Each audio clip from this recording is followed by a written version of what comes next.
Well, hello, everybody. This is Tim Green with Rattle Magazine. Welcome to Rattlecast number 164. So glad you could join me. Today's main guest is Robert Pinsky, former U.S. Poet Laureate. He'll be here in just a little bit with his new memoir, Jersey Breaks. But before we begin, I should say that Rattle is a publication of the Rattle Foundation, a 501c3 nonprofit working to promote the practice of poetry. We've been in continuous publication since 1995 and are unaffiliated with any other organization. We just do this because we love poetry, and I know you do too, so please do click the like button, share, make sure you're subscribed, sign up, click the bell for notifications, leave reviews on iTunes, whatever you can do to help spread poetry around the interwebs would be much appreciated. As always, we're going to start out with some Poets Respond, and we're going to have Michael Meyerhofer, a very long, much-beloved veteran of Poets Respond and many other things too on Rattle, is here with Climate Protesters Throw Soup Over Van Gogh's Sunflowers. So, hey, Michael, how you doing? Hey, how you doing today? I'm doing great. It's great to see you. It's been, I think, about a year ago you came to where I live, right, for an Yep. event, and haven't seen you since. But it's been a long time having poems on Rattle, and we got a great one today, or for Sunday's poem. Well, thank Um, you. yeah. So do I explain what it's about? It was the number one thing people were writing about this week. I think it's such a poetic type news story. Do you want to explain what the poem was about? Well, it's kind of one of those weird things where, like, the more you peel back the onion layers, like, the more absurdity there is from like the actual protests, like the silliness of protesting Van Gogh to make a point about fossil fuels. Like that just didn't line up with a lot of people. But underlying that, there's the absurdity that we're facing this climate crisis in the first place, and like the threat that poses to all of us, all of our art, and then like this the absurdity of like our mortality and all the stuff we're going to lose. And yeah, it was just like layer upon layer, and I could feel like the madness increasing, and like I had to put it all together to like exercise it in some way. So Yeah, I mean, it's a poem that braids several things together. Just for anybody who didn't happen to see the news story, which I think, I mean, it was such a big news story. You know, is a good visual news story, so it was on all the news media everywhere. But it's somebody as a protest through a soup, tomato soup, I think, on a Van Gogh painting, the sunflower painting, and of course, there's a glass screen, which is interesting too, and it generated so much outrage and sort of controversy, even though it didn't damage the painting at all. The painting is already protected. So it's a completely symbolic gesture. It took, I mean, I don't know how long it took to wash it off with Windex or whatever, but it probably wasn't a big deal. And still, it sort of just generated a lot of interest and commentary, including at least a dozen poems were submitted about it. yeah. And so how did you know how to start this poem? Well, this is pretty much autobiographical. So the other thing I've been hearing as teachers, that weird urban legend about teachers having kids use litter boxes. Yeah, yeah. It's been debunked like countless times, but I keep hearing that over and over and over again. And like I'm on like this one man mission to debunk urban legends. So I was kind of like dealing with that, and then this happened too, and it was just like more and more craziness every second. So I Yeah. just kind of dived in. Yeah. So Well, I'm glad you did because it's a great poem, as yours always are. They're always excellent. Why don't you read it? Climate protesters throw soup over Van Gogh's sunflowers. Whenever you're ready, go ahead. I'll put it up. sure. Climate protesters throw soup over Van Gogh's sunflowers. For hours, I've been arguing with a friend who believes teachers are on a crusade to make children use litter boxes. When I hear about sunflowers bathed in soup to protest the use of fossil fuels. Last night, I kept picturing my brother's gaze before he died, like he could see the whole hospital ward melting, wavelengths collapsing into pinheads the way time does when you fly fast enough. I don't know how to keep you safe. Turns out Van Gogh made several paintings of sunflowers in pale vases, petals drooping like golden rain, like he felt he missed something. Sometimes it's easy to forget what the earth makes of our bones, way down deep in vaults that never get locked.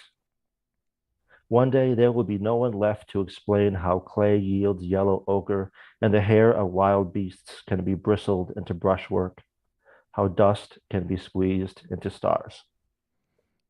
Yeah, excellent. That was Michael Meyerhofer, once again, with climate protesters throw soup over Van Gogh's sunflowers. Great poem, as yours always are, Michael. Thanks for sharing that for Poets Respond this week. Well, thank you very much. Yeah, yeah, take care.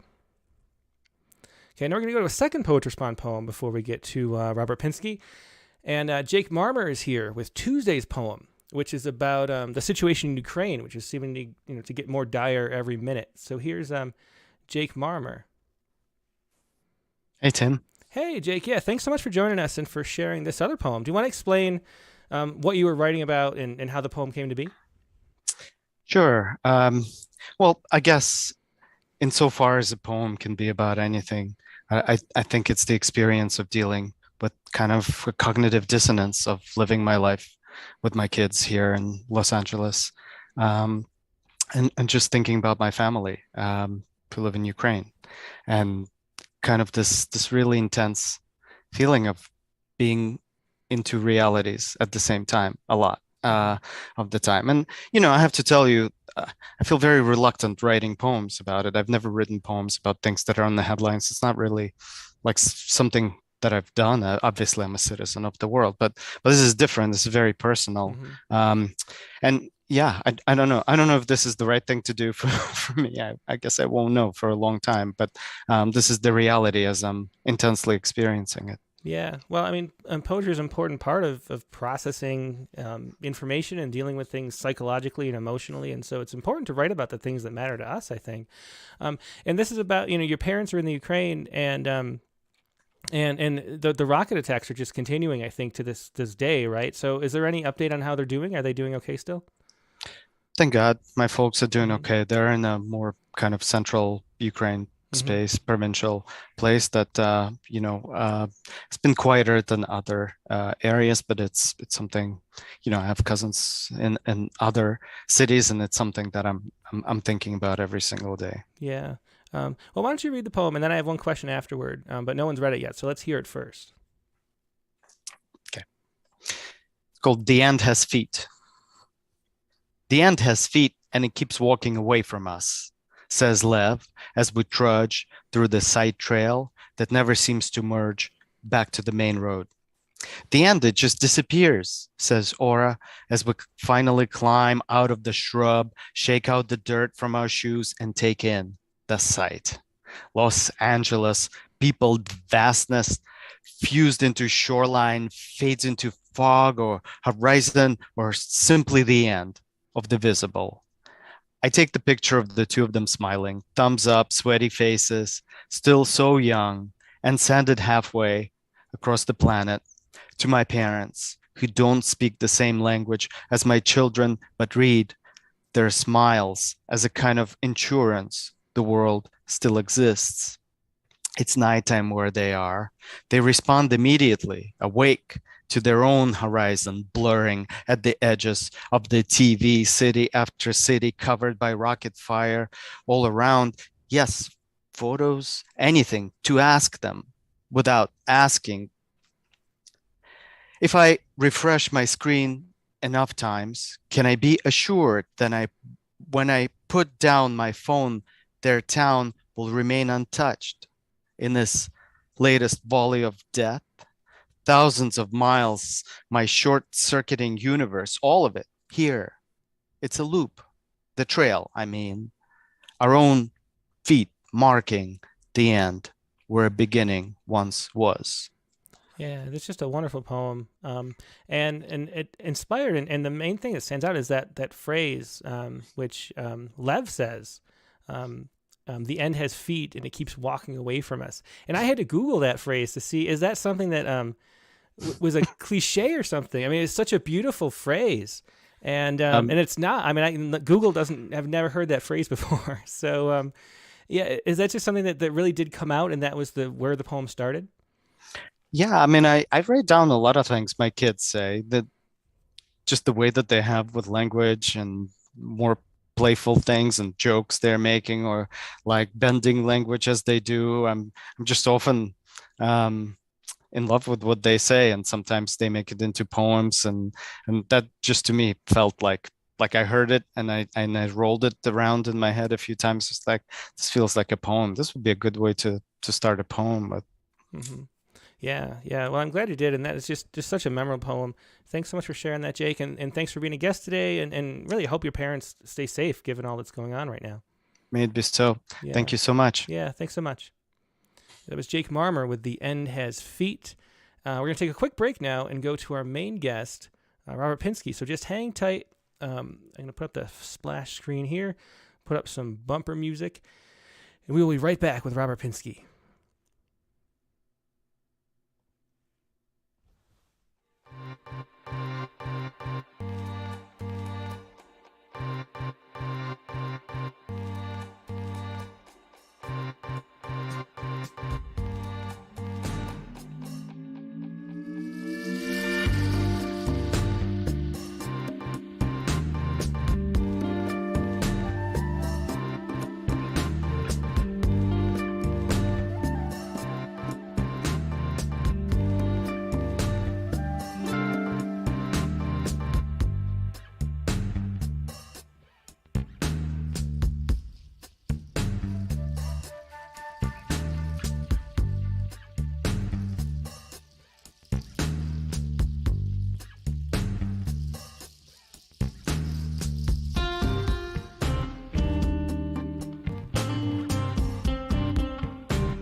And we're back. Thanks so much for your patience. Like I mentioned, today's guest is Robert Pinsky. Robert Pinsky is the author of numerous books of poetry, including the Pulitzer Prize finalist, The Figured Wheel, which I have right there, and prose, including The Sounds of Poetry, which is the first book of prose on poetry I ever read. He served as United States Poet Laureate from 1997 to 2000, during which time he founded the wonderful Favorite Poem Project. He's edited several anthologies, most recently The Book of Poetry for Hard Times. His most recent book is just published memoir Jersey Breaks, which is right here. And Pinsky teaches at Boston University and lives in Cambridge, Massachusetts. And here he is, Robert Pinsky. Hey, Robert, how you doing? Hi, Tim. Doing fine. Yeah, it's great to see you. It's been, I don't know if you remember the interview we did like 15 years ago in a hotel somewhere in Los Angeles, I think it was. Yeah, but it's great to see you again. It's been a while. Yes, it has.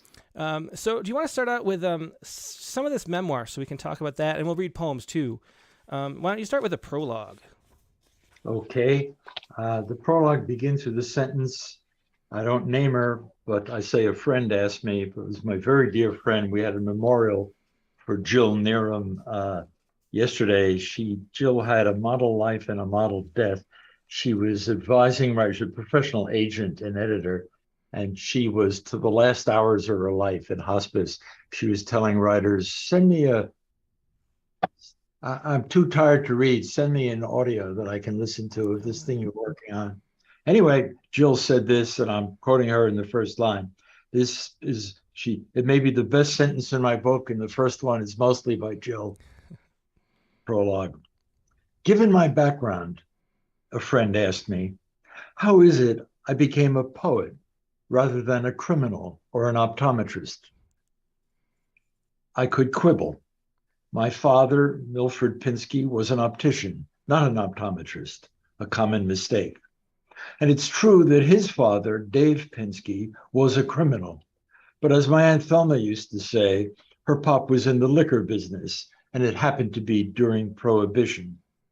That was the era when my Dave, my Zadie Pop, as I called him, pursued the liquor business in our hometown, Long Branch, New Jersey.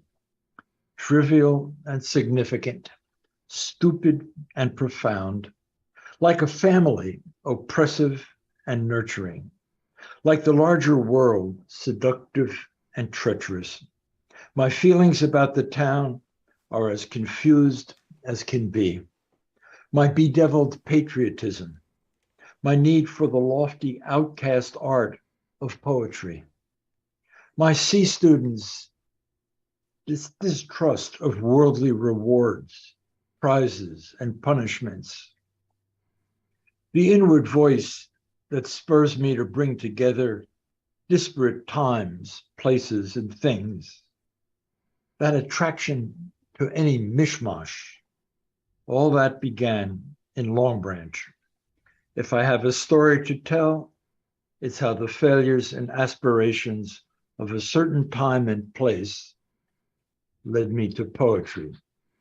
And I can tell you that the jacket art is an authentic picture of the boardwalk in Long Branch, New Jersey in its heyday when I lived there.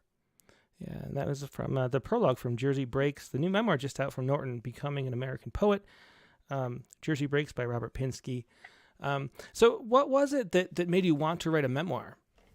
Was it something that you had in mind a long time and decided to finally do? No, it wasn't something I had in mind a long time. I, like many, many Americans, I've become aware of categories of people, new ways of reading ethnicities and races, national politics that involves new kinds or resurgent divisions, the rise of fascism, new kinds of nationalisms. And I was as bewildered as most of us are by this and interested in the history of it. And I started thinking about my hometown and my neighborhood. Mm-hmm.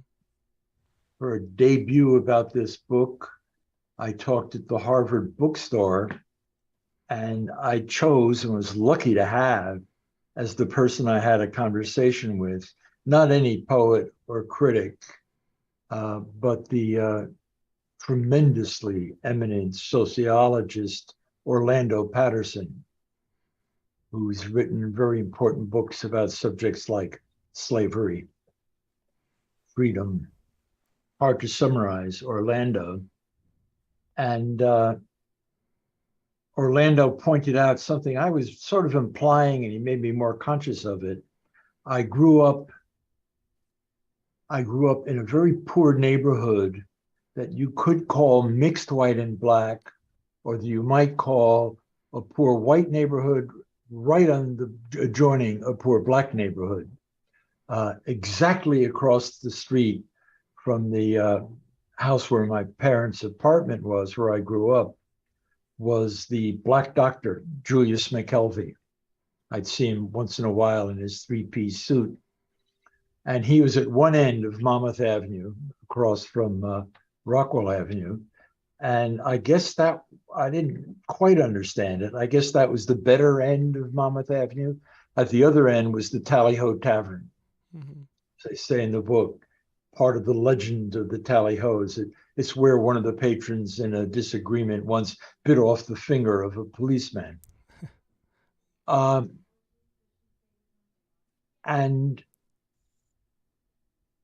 I tell the story of my dad. When I was 7 years old, he got fired. The Dr. Weinberg, the optometrist my dad was working for as a craftsman and optician, said, "I have to let you go, Milford. I'm running for mayor. And it would be good for me to hire an Italian veteran." And he did, and it all worked out. My dad opened his own shop, and after some hard years, did better. And that candor about the minority groups and the imperfect, unstereotyped relations of groups. So I didn't write the book thinking the word memoir. I know I respect retail a lot. I know that's the category that the book is sold under. The word I used to myself a lot was autobiography. Mm-hmm. And the subtitle, which Jill Niram approved of, was Becoming an American Poet. And I was more interested in that unlikely, beautiful, amazing life I've had, where I get paid way more than seems likely to talk to people about poetry. Yeah. There's something good in there about America. And then there's the question of, are we at all approaching a democratic culture, or are we losing more and more grip on that, for a lot of people, contradiction in terms? Mm-hmm. Yeah, a democratic culture. And to have a democratic society or polity, I think you must have at least the idea of a democratic culture. Mm-hmm. Yeah, I mean, the book feels to me like a celebration of the concept of the melting pot, which we used to talk about a lot, and we don't talk about as much anymore, but the way that so many people come together in one place, and the synergy and the vibrancy that comes out of that. I looked up the phrase. There was a play called The Melting Pot. Oh, really? The initial performance in Washington, D.C. was attended by President Theodore Roosevelt, who stood up and said, "Mr. Zangwill, that is a great play," as people applauded. It's not a great play. It's very touching to me. It's a play by a Jewish playwright named Israel Zangwill, and it is a passionate, naive, alas, facile presentation of what I'll call, and I'm referred to in the book as, Jewish universalism. And a lot of, I try to speak respectfully about different kinds of group identity. And there's a way in which there's certainly a strain in the history of Jews culturally, where their ally, far from being a unique identity, has to do with the idea of the universal. Mm-hmm. And that idea, in a very exaggerated, ultimately rather sterile form, is the theme of the play, The Melting Pot. Mm-hmm. I mean, after all, Emma Lazarus also is Jewish, who wrote the lines on the Statue of Liberty that many right-wing politicians now say, well, they're not part of our country. That's just some poem there. Mm-hmm. Although for many other people, it extends to the Venezuelans. My friend, the wonderful writer, he's an American writer, but he grew up in Jamaica. His family is Igbo. He says there are now more, the immigration annually of people from Africa to the United States is greater than the horrible immigration of the Middle Passage during the slave trade years. One of the changes in the country. And I don't have the knowledge or the learning or the skills to write about these things authoritatively, the way Orlando Patterson can. So I try to think about my life story in those terms. As I say in the chapter about my dad, he went to college for a couple of weeks. It was a night school that met in our same high school. And as he tells it, I mean, my dad was a jock. He was voted best looking boy in his high school graduating class. And he was in this composition class. And he had to write a definition. And he wrote a definition of what is a gentleman. Wonderful in the context of American society, that a gentleman is so much more a form of behavior compared to what a gentleman is in the country the language we're using came from. Mm-hmm. Gentleman was a rank, a status. And my father said in his essay, as he tells it, that a gentleman is someone who thinks more about the well-being of other people than his own. Yeah. And the professor in that night school class said, which one is Milford Pinsky? I would like to talk to you after class. And the guy accused my dad of plagiarism. He asked my dad, where did you copy that from? Uh-huh. And Milford said, I didn't copy it, I wrote it. And the guy made it clear he thought he was lying. And as my father tells it, that's why he never went back. Yeah, yeah. Well, being a fan of your work and your perspective on poetry, it was fascinating to read the book and to see where some of that came from, which I didn't know through jazz and playing the horn, and also just your upbringing in New Jersey. And one thing, I was trying to find the chapter on it because I think we should read another little excerpt. But do you remember which chapter it is where you talk about the way that North Broadway and South Broadway, like you could either take the take North Broadway or South Broadway, but they end up in the same place. That was such a memorable line. Yeah. There's now a little park where North Broadway and South Broadway divide and go down to the ocean. And they actually quote there's a little stone there quoting a poem by me. Oh, really? I should take my kids there so they'd be more impressed by me. I think I can probably find that passage you're referring to. Yeah, here I am.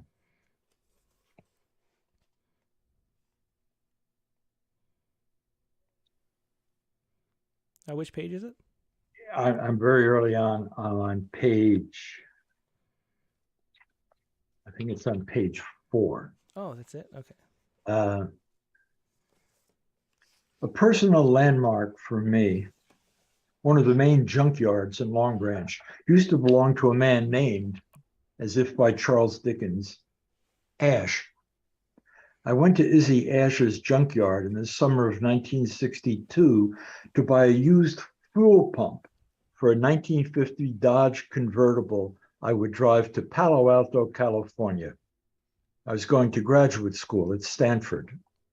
Mr. Ash took in this information as he grunted, tugging at a long-handled wrench to loosen the part I needed from a wrecked coronet.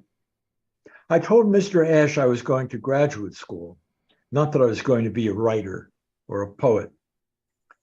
As it happens, Mr. Ash knew more than you might think about graduate school. And I had already been embarrassed earlier that summer by local people knowing I was or meant to be a writer.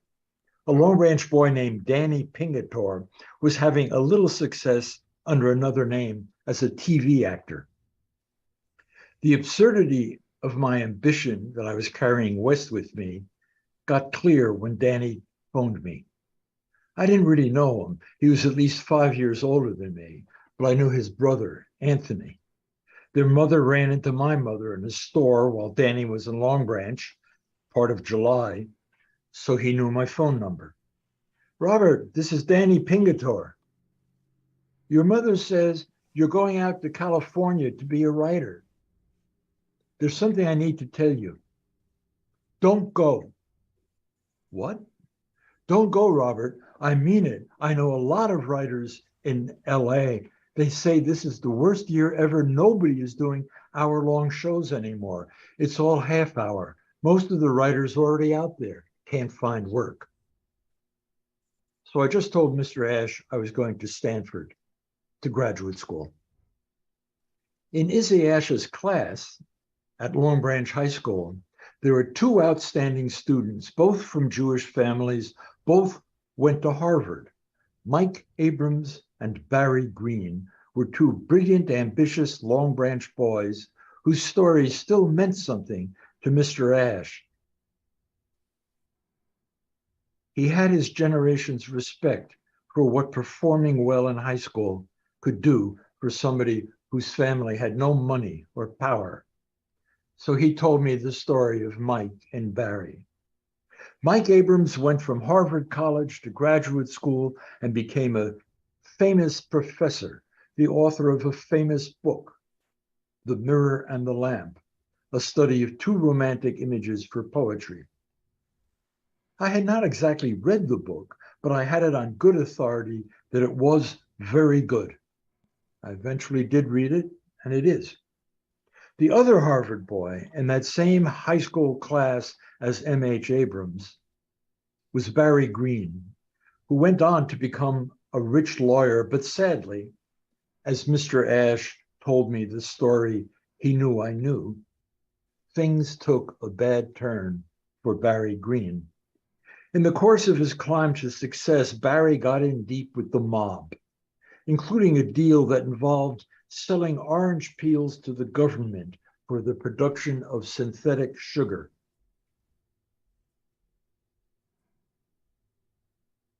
The words synthetic sugar added the authority of specificity to our local legend of a deal saturated in fraud, bribery, even when you think about it, despoiling the United States Treasury in wartime.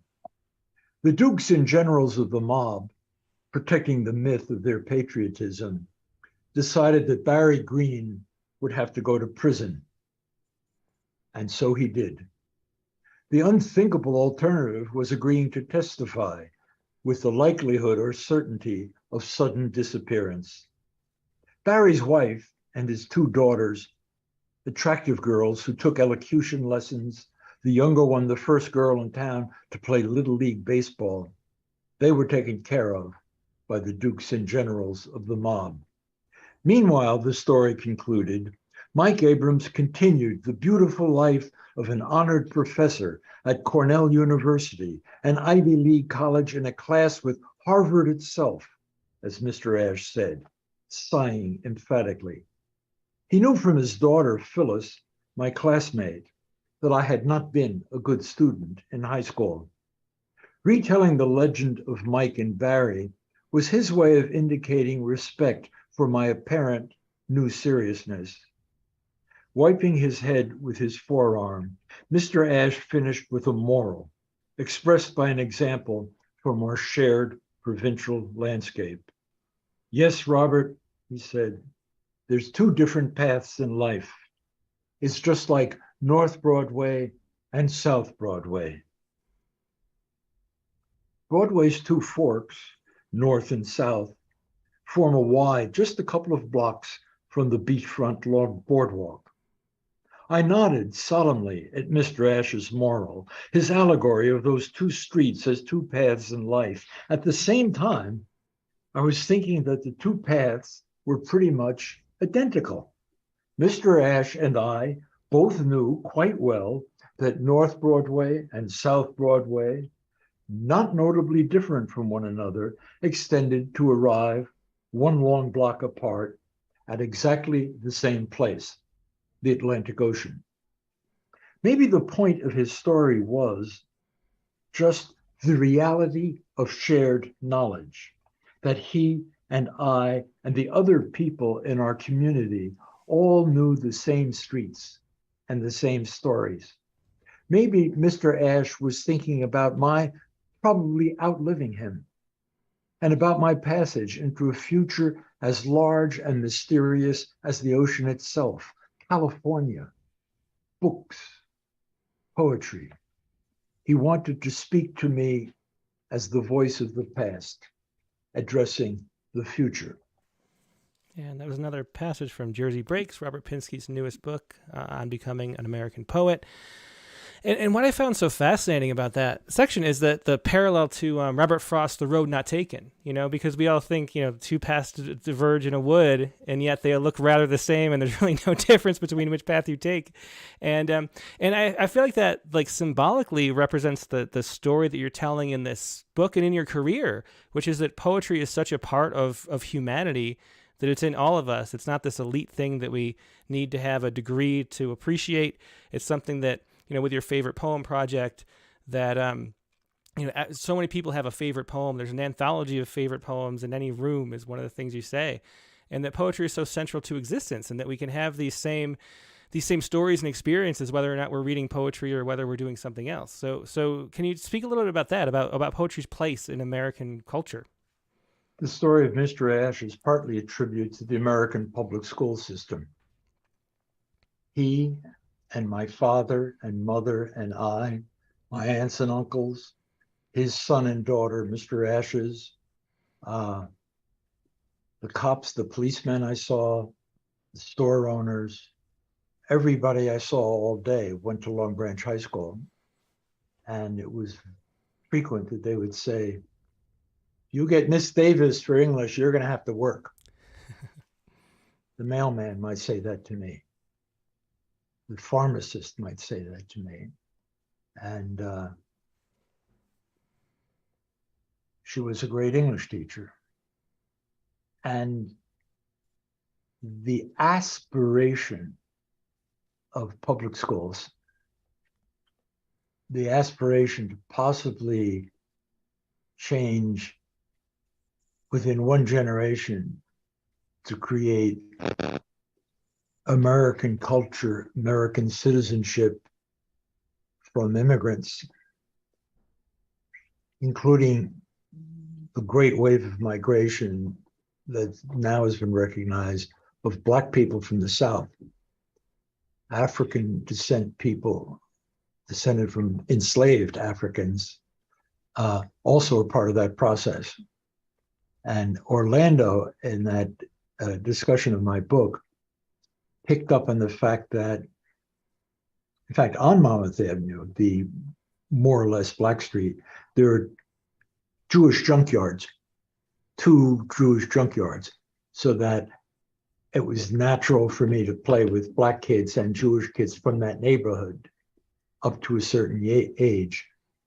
Those first early 5 or 6 post-war years was right before redlining got invented by the real estate industry. Mm-hmm. So that I had what turns out to be an unusual experience where I not only looked out the window of where we lived and saw Black people, I then went out there and I was among them. That was a very uncharacteristic, and I don't want to idealize it. Mm-hmm. One of the things Dr. McKelvey, I learned later, was active in early years of the NAACP. One of the things that he failed but tried to integrate was, it's mentioned in that section I read, the Atlantic Ocean Mm-hmm. was segregated. And the many beaches in Long Branch along the ocean, only one could Black people swim in. So I'm not saying it was paradise. And very, very young age, I learned epithets for different kinds of bigotry. But there also was this cultural interchange. Mm-hmm. And I'm trying to tell that story truthfully in this book. The videos in the Favorite Poem Project, I want to emphasize how excellent they are about poetry. It's not inferior to some videos that involve poets or literary critics. The Jamaican immigrant who reads the Sylvia Plath poem has cogent things to say about it. He reads it as well as you can imagine reading a poem. The glassblower who reads a Frank O'Hara poem understands the nature of the Frank O'Hara poem very well, better than most PhD students could. And he conveys it in his voice and in what he says. The Cambodian American high school kid applies Langston Hughes's poem, Minstrel Man, to her family's experience of Cambodia and the Pol Pot regime. So the content and the understanding of poetry is at a very high level. And it expresses my American patriotism. Mm-hmm. The idea that Americans are mostly yahoos and fools and they don't know anything about things like poetry, I can disprove it with those videos. I didn't invent the people. They're not actors. Yeah. And the poems they read better than a typical actor would. So, what was it that gave you permission to be a poet, like to yourself? You mentioned that in the book that maybe an optician, what is it? What your dad was an optician and not an Yes. optometrist. Very good. Or a criminal was maybe more likely. So what is it that you get your whole life that you've gotten out of poetry that made it worth dedicating your whole life for? There's something about the sounds of words. I believe that music and poetry and dance are not ornamental, beautiful things on the fringes of human intelligence. I believe that the very center, Mm-hmm. the core of human intelligence, and at the center of human community and cooperation. They're basic. And two things got me through somewhat failure-ridden first junior high school years. One was music. My identity was saxophone player. Same high school as my dad, where he was voted best looking boy. I was voted most musical boy. Mm-hmm. He deserves his title more than I deserve mine. But the horn gave me an identity. I earned money playing it, and it helped keep me together. And it was a model for poetry. And for some reason, from the time I can remember, I must have done it in my crib, I thought about the sounds of words. I didn't know what to do with that skill or interest. It seemed like something to hide. It was like a tick, a nervous tick. I was known to be expert at things like making up parody words to popular songs. Leprosy, da da da da da, leprosy. There goes my eyeball into your highball, etc. Mm-hmm. Pepsi Cola is the drink to pour down the kitchen sink, all of that, jingles. And I loved comedy, I loved music, and they prepared me for, my mother had, we had Stevenson's Garden of Verses in the house and kids' poem. There was a little bit of poetry in the house, but it was really when I went to Rutgers I was in an honors section of composition taught by the brilliant snob, Paul Fussell. Fussell wrote about his war experiences, that he was grateful for basic training because it was the first time in his life that he met people who worked for a living. It was a new experience for Paul. And his experience as a frightened, inept leader of an infantry platoon, helped very much by the working class sergeant who was older than him and a better soldier than him. That sergeant to whom this book, The Great War, is dedicated, died in the same shelling that wounded Fussell in his back. And Fussell tells about his gratitude and a kind of shameful memory of the men who were he commanded, who died. And he tells about waking up. They've gone to sleep at night in their sleeping bags. He wakes up, there's these objects all around him, dead German boys. He uses the word boys. And I'm convinced that Fussell at Rutgers, the state university, did a good job of teaching me and Henry Dumas and Robert Manikis and Peter Nigerian and the other ethnically various working class state university boys who were also very smart. He enjoyed teasing us, making us compete, and teaching us a lot.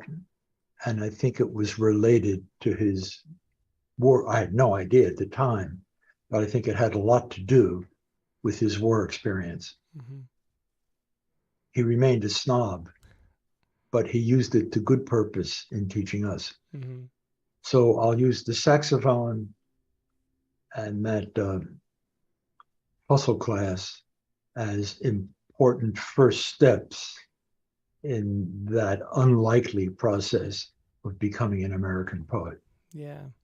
Well, you included some poems too, and I want to make sure we read a few. Do you want to read one of the ones you sent? Sure. Anyone in particular? Whichever you'd like. Samurai is the first here, which I loved. Okay. That'll be easy for me. I probably should look it up, but I think I can do it without having to look it up. Samurai Song. When I had no roof, I made audacity my roof. When I had no supper, my eyes dined. When I had no eyes, I listened. When I had no ears, I waited. When I had no thought, I waited. When I had no friend, I made quiet my friend. When I had no enemy, I opposed my body. When I had no father, I made care my father. When I had no mother, I embraced order. When I have no means, fortune is my means. When I have nothing, death will be my fortune. I've screwed this up about as badly as a person can.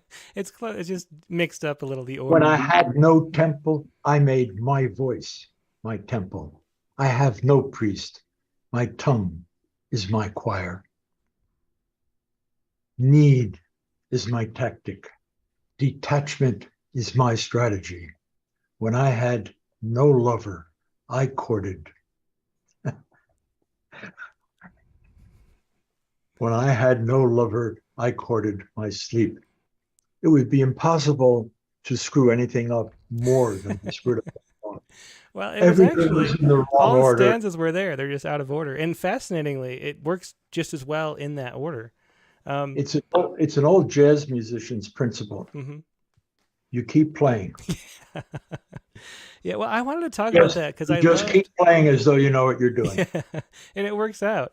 So I love The Sound of Poetry is, I think, the best book on poetry, honestly, and I loved seeing where all that philosophy came from through the horn and through the saxophone, and I love some phrases in this memoir that you wrote. So you say that you believe in putting the music above the meaning, and I love that concept because that's the way we generate art, is by not being like bound to what we intend to write, but letting things and letting whatever happens come to be. So can you speak about that, about how the sound, it creates meaning on its own, like almost as if it's not you, it's not intentional, it comes out spontaneously. There's a certain kind of toddler, maybe most toddlers, before the language is really mastered, the child has mastered certain melodies of speech. So there's a guest at the door, and the guest comes in. The child goes, hey, and if the child wants something hasn't got yet, it'll go, hey, and I do still work with musicians sometimes. And the wonderful reed player and vocalist, Stan Strickland, has a question he asks people. He says, everybody knows that all music is composed of rhythm, harmony, and melody. That's everything in music. Mm-hmm. Rhythm, harmony, and melody. Well, which do you think came first? Nearly everybody says, as I did, rhythm, the heart beating. Stan says, no, I think it's melody. My dog can't keep time, but he has the song of being hungry. He has the song of being worried, and same with infants. And it goes very, very deep. Mm-hmm. And the animal has pathetic claws and teeth for weapons. Its fur is patchy. It has the art of communicating with its companions and its ancestors and descendants. And a lot of that is by developing song, poetry, dance. We know how to communicate. Mm-hmm. And God knows we do horrible things with that gift of communication. But it's absolutely fundamental. And as I say in the book, poetry is an art of the body and the mind, mm-hmm. in that order. Yeah. That if to lack meaning is bad, to lack music is worse, in my opinion. It goes nowhere. And at least there'll be some imagining. And it's impossible to have utter meaninglessness, just as meaning is never pure. If you make up nonsense syllables, flap creminin de fin de gasterfork, some sound more like nouns, some like adjectives and verbs, and it's usually expressing something. Gorp, in fact, is a word. It's a thing you trail mix. And one of the most popular poems in the English language is Jabberwocky. He originally published just one stanza, wrote one stanza, and he published it with the title Fragment of Old English Poetry. Oh, really? I didn't know that. Yeah. And there's always a little nonsense in anything you say, and there's always a little meaning, no matter how much you may be trying to avoid it. Mm-hmm. Yeah, that's a great point. Let's hear another poem. Sure. Maybe I'll actually read it this time and not try to. I think maybe Ode to Meaning would be a perfect poem for this moment. Yeah, okay, good. That's very good. And yeah, I should read Ode to Meaning, partly because it's so related to autobiography. As I say in the poem, as I say in the book, in the memoir, my family was not exactly orderly. We were very mixed up in many ways. Trying to find the bloody poem. I might as well call it up. Is it in this? I could look really quick. I can't remember. Yeah, I don't remember either, honestly. I don't think it is. I think it's in here. And we'll find it.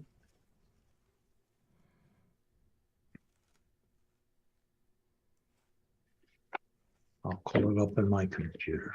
Yeah, that'd be good. You sent them to me, so you can look up the email. Might be the quickest way. I'll find it right now. Okay. I look in poems, and here it is. Do you just have a folder on your computer called poems? How many poems? I have one for poetry, have one called poems, poetries by great poets. Uh-huh. And, anyway, I'll read the poem. Yeah, how many? I'm curious though. How many poems do you have in your poem folder? Yeah. Does it say at the bottom?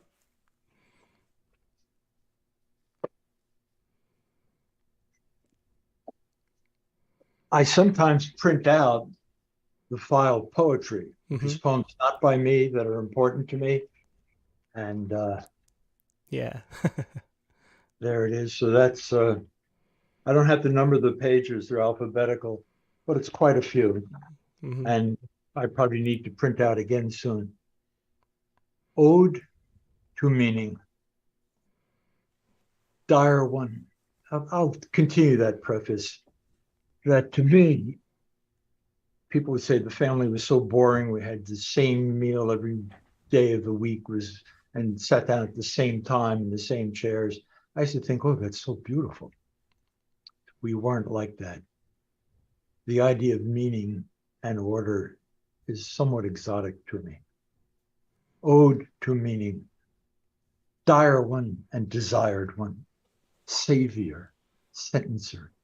In an old allegory, you would carry a chained alphabet of tokens.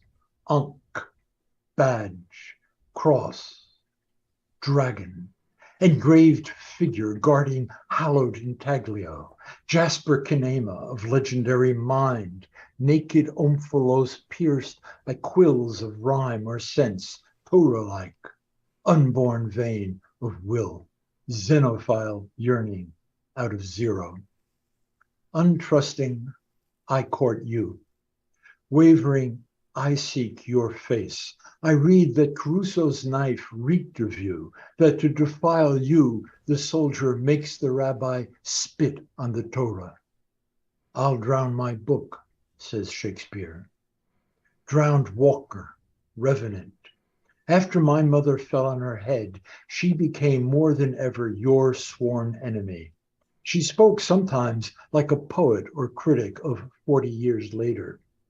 Or she spoke of the world as Thersites spoke of the heroes. Quote, I think they have swallowed one another. I would laugh at that miracle. You also in the laughter, warrior angel, your helmet the zodiac, rocket plumed, your spear the beggar's finger pointing to the mouth, your heel planted on the serpent, formulation, your face of vapor, the wreath of cigarette smoke crowning Bogart as he winces through it, you not in the words, not even between the words, but a torsion, a cleavage, a stirring, you stirring even in the Arctic ice, even at the dark ocean floor, even in the cellular flesh of a stone, gossamer. My poker friends question your presence in a poem by me, passing the magazine one to another like apes with an oyster. Not the stone and not the words. You like a veil over my friend Arthur's headstone, the passage from Proverbs Arthur chose while he was too ill to teach and still well enough to read. Quote, I was beside the master craftsman, delighting him day after day, ever at play in his presence. You, a soothing veil of distraction, playing over dying Arthur, playing in the hospital, thumbing his Bible, fuzzy from medication, ever courting your presence, and you, the prognosis, you in the cough. Gesture, when is your spur, your cloud? You in the airport rituals of greeting and parting. Indicter, who is your claimant? Bell at the gate, spiderweb iron bridge, cloak, video, aroma, rue. What is your elected silence? Where was your seed? What is imagination? What is imagination but your lost child, born to give birth to you? Dire one, desired one, savior, sentencer, absence or presence ever at play. Let those scorn you who never starved in your dearth. If I dare to disparage your harp of shadows, I taste wormwood and motor oil. I pour ashes on my head. You are the wound. You be the medicine.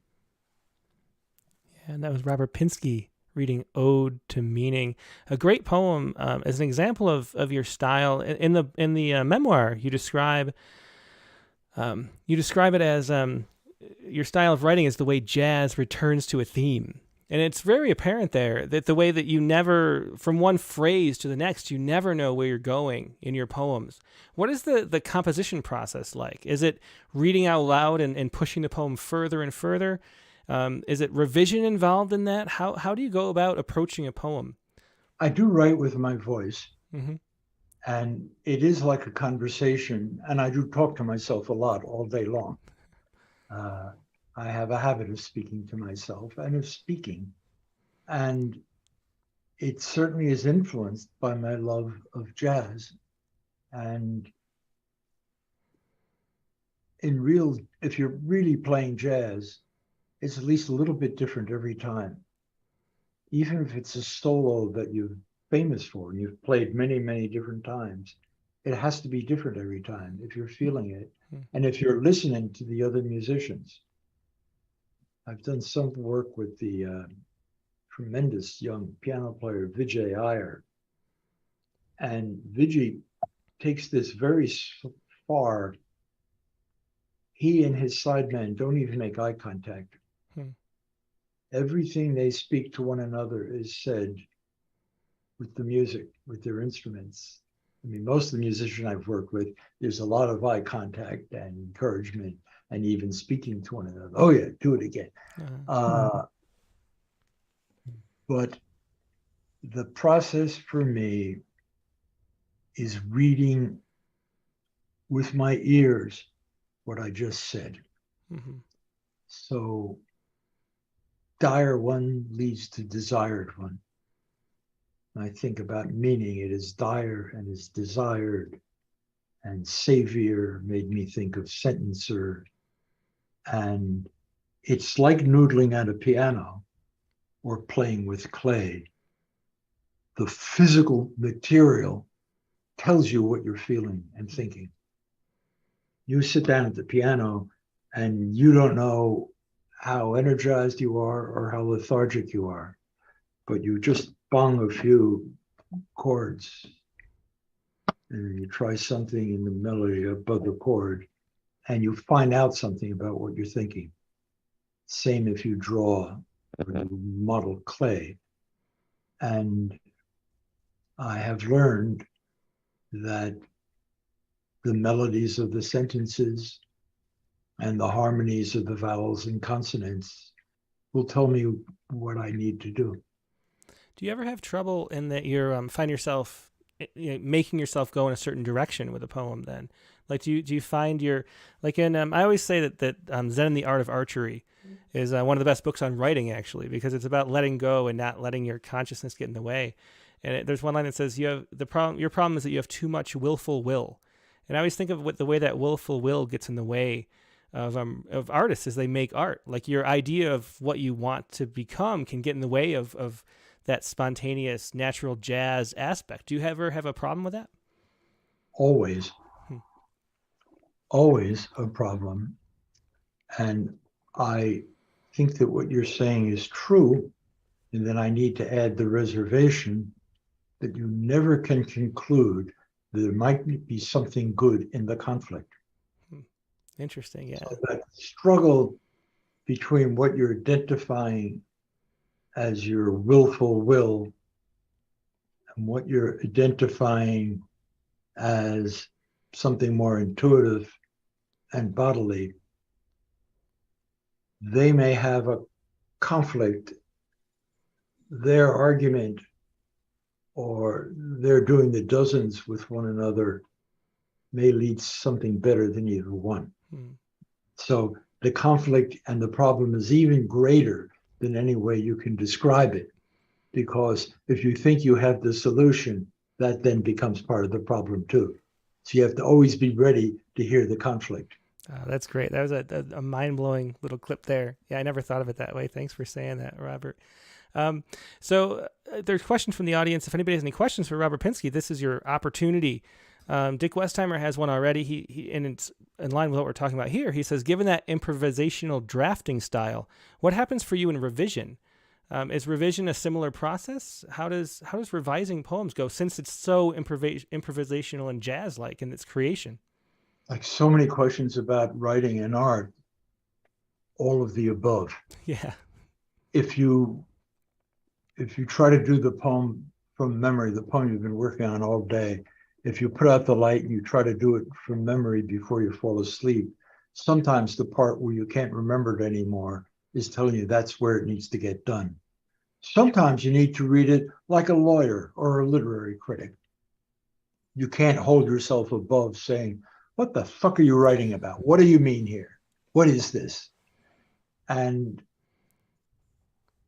you read sometimes like a newspaper editor. You can't dismiss the testimony of Joan Didion or Anton Chekhov or Ernest Hemingway that they learned a lot about writing by having a word limit or needing to write something that would be interesting in a magazine.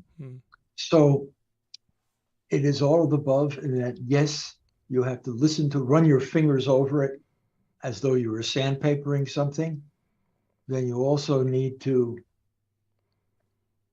treat it like you're a newspaper editor and you asked for 600 words and somebody wrote 840. Say, no, get it down to 600.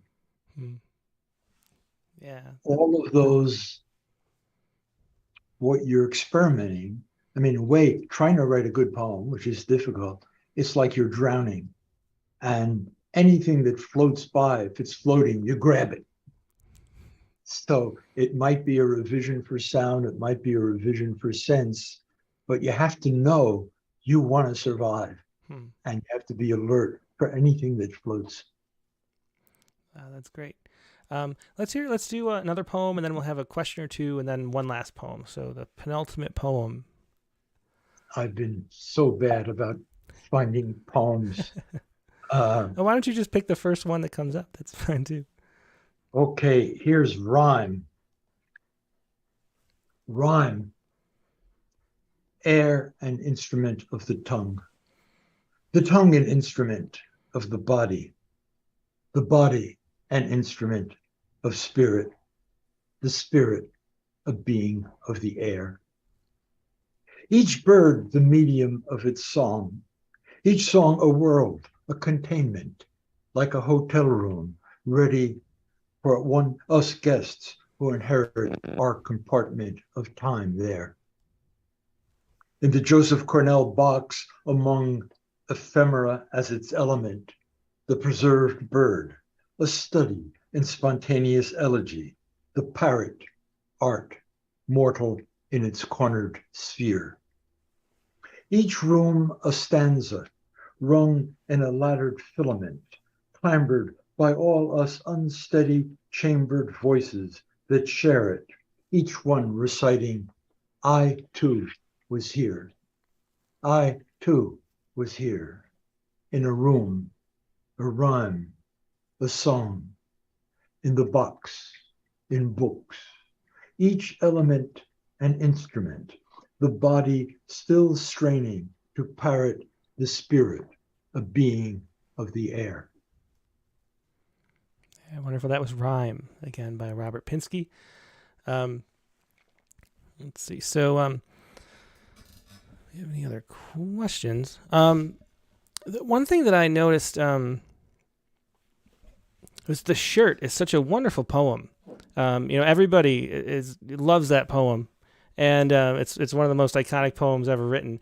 And some of the quotes are stitched from newspaper articles, and Yes. the way that that comes together, that collage of new content with the old content and the mixing and the matching. How much of your poetry does that? Like, how much is sampling and kind of mixing and coming up with new work? It's not often that deliberate. Often, you'll sample without knowing you're sampling. You write a line of somebody unlikely like Dylan Thomas or Edna St. Vincent Millay, and then you'll realize at some point it was borrowed, or it's from prose.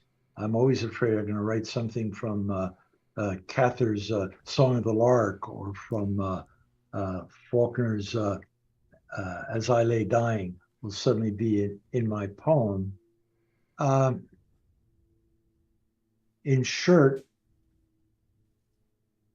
there was that wonderful book, The Invention of Tradition by Hobsbawm, saying that all the English stuff, including the kilt, the regalia of the king or queen, the coronation, it all pretends to be ancient, and it's all basically 19th century promotional material. It's advertising. Yeah.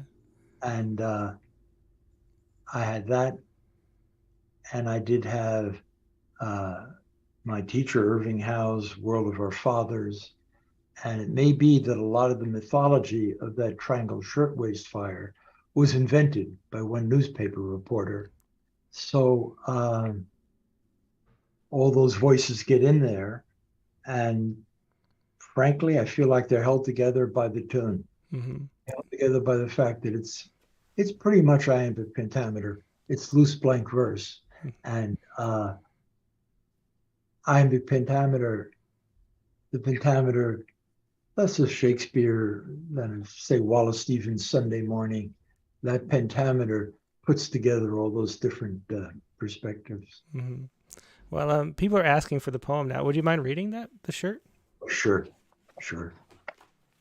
Shirt, the back, the yoke, the yardage, lapped seams, the nearly invisible stitches along the collar turned in a sweatshop by Koreans or Malaysians, gossiping over tea and noodles on their break, or talking money or politics, while one fitted this arm piece with its overseam to the band of cuff I button at my wrist. The presser, the cutter, the ringer, the mangle, the needle, the union, the treadle, the bobbin, the code, the infamous blaze at the Triangle Factory in 1911. 146 died in the flames on the 9th floor. No hydrants, no fire escapes. The witness in a building across the street who watched how a young man helped a girl to step up to the windowsill, then held her out away from the masonry wall and let her drop. And then another, as if he were helping them up to enter a streetcar and not eternity. A third, before he dropped her, put her arms around his neck and kissed him. Then he held her into space and dropped her. Almost at once, he stepped to the sill himself. His jacket flared and fluttered up from his shirt as he came down, air filling up the legs of his gray trousers. Like Hart Crane's Bedlamite, shrill shirt ballooning. Wonderful how the pattern matches perfectly across the placket and over the twin bar-tacked corners of both pockets, like a strict rhyme or a major chord. Prints, plaids, checks, houndstooth, tattersall, madras, the clan tartans invented by mill owners, inspired by the hoax of Ossian to control their savage Scottish workers, tamed by a fabricated heraldry. McGregor, Bailey, McMartin, the kilt devised for workers to wear among the dusty, clattering looms, weavers, carders, spinners, the loader, the docker, the navvy, the planter, the picker, the sorter sweating at her machine in a litter of cotton as slaves in calico head rags sweated in fields. George Herbert, your descendant is a black lady in South Carolina. Her name is Irma, and she inspected my shirt. Its color and feel and its clean smell have satisfied both her and me. We have culled its cost and quality down to the buttons of simulated bone, the buttonholes, the sizing, the facing, the characters printed in black on neckband and tail, the shape, the label, the labor, the color, the shade, the shirt. And that was, of course, Shirt by Robert Pinsky. And it's just fascinating to me to read that poem, because that was literally the moment I fell in love with poetry. Was the lists in that poem. I was a freshman science major, molecular biology major in James Longenbach's class at the University of Rochester. And I remember that the ringer, the mangle, the needle, the union, just the sounds and the joy in the sounds of language in that poem are really what made me fall in love with poetry. And I might not be here if you didn't write that poem, which is such a strange thing to say, but it's actually true. I sure hope you realize how very happy that makes me. Thank you. Yeah, well, thank you for writing. I mean, it's just one of those moments in my life that just the love of language is just so pure there.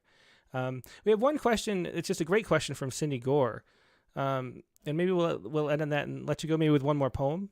But Cindy asks, what is the biggest difference in your poetic interest now compared to when you were first published?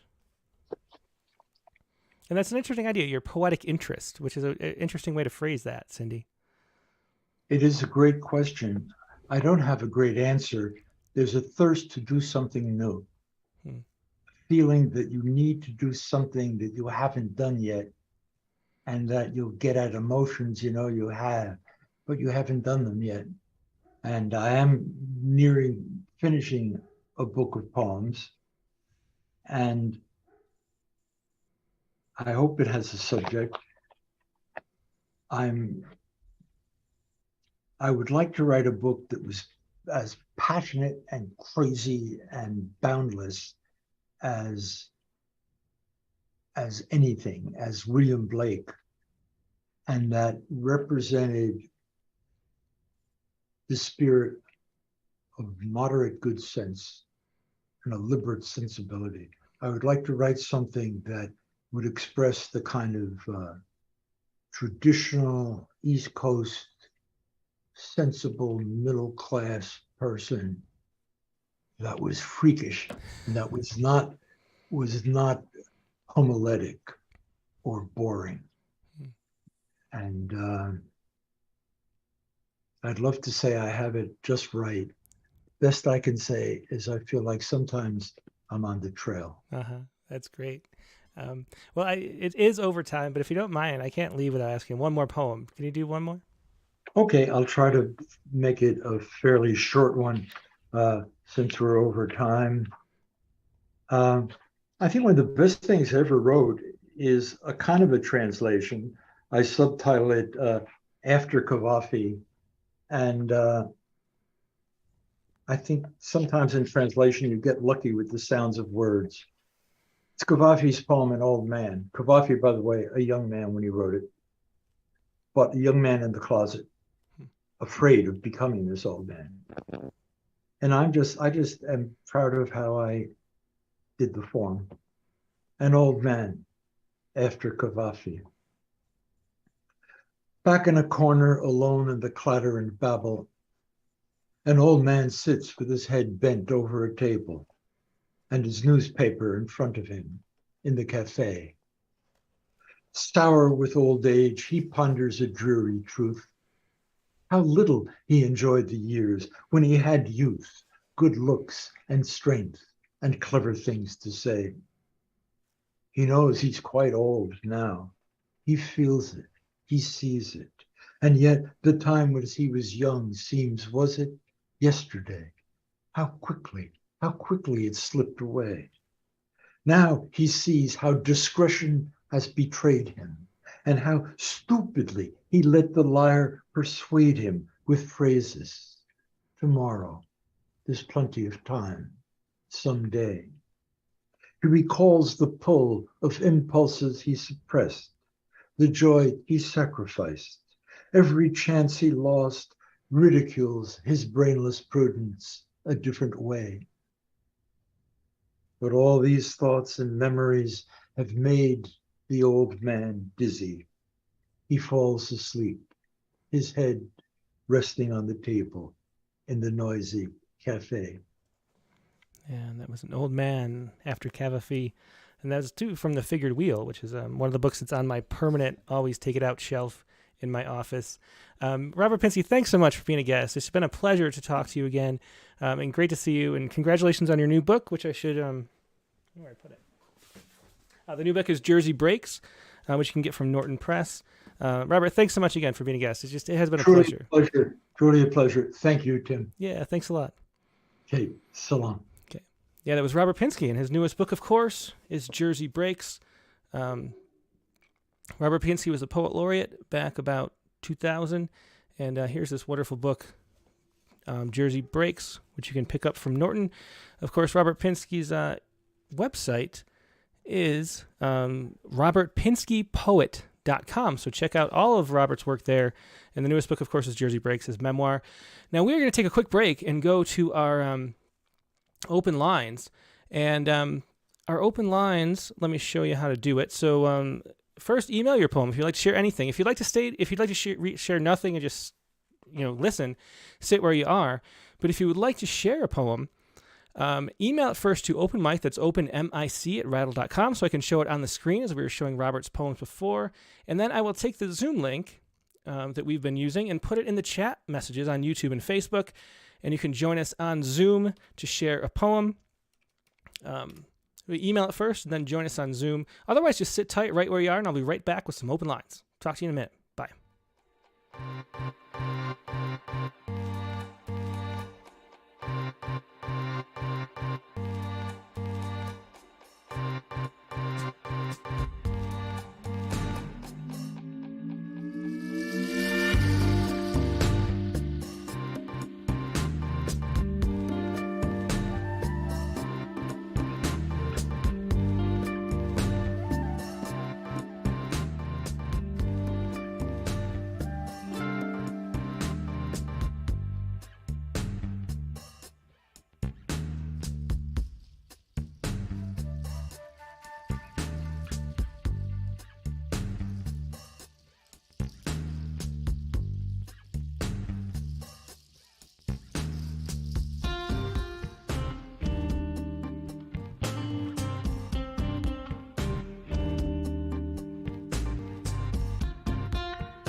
And we're back. Thanks so much for your patience. I forgot that I did the transition wrong, because we're going to go to, it's not like part of the open lines. It's a bonus poet for the day.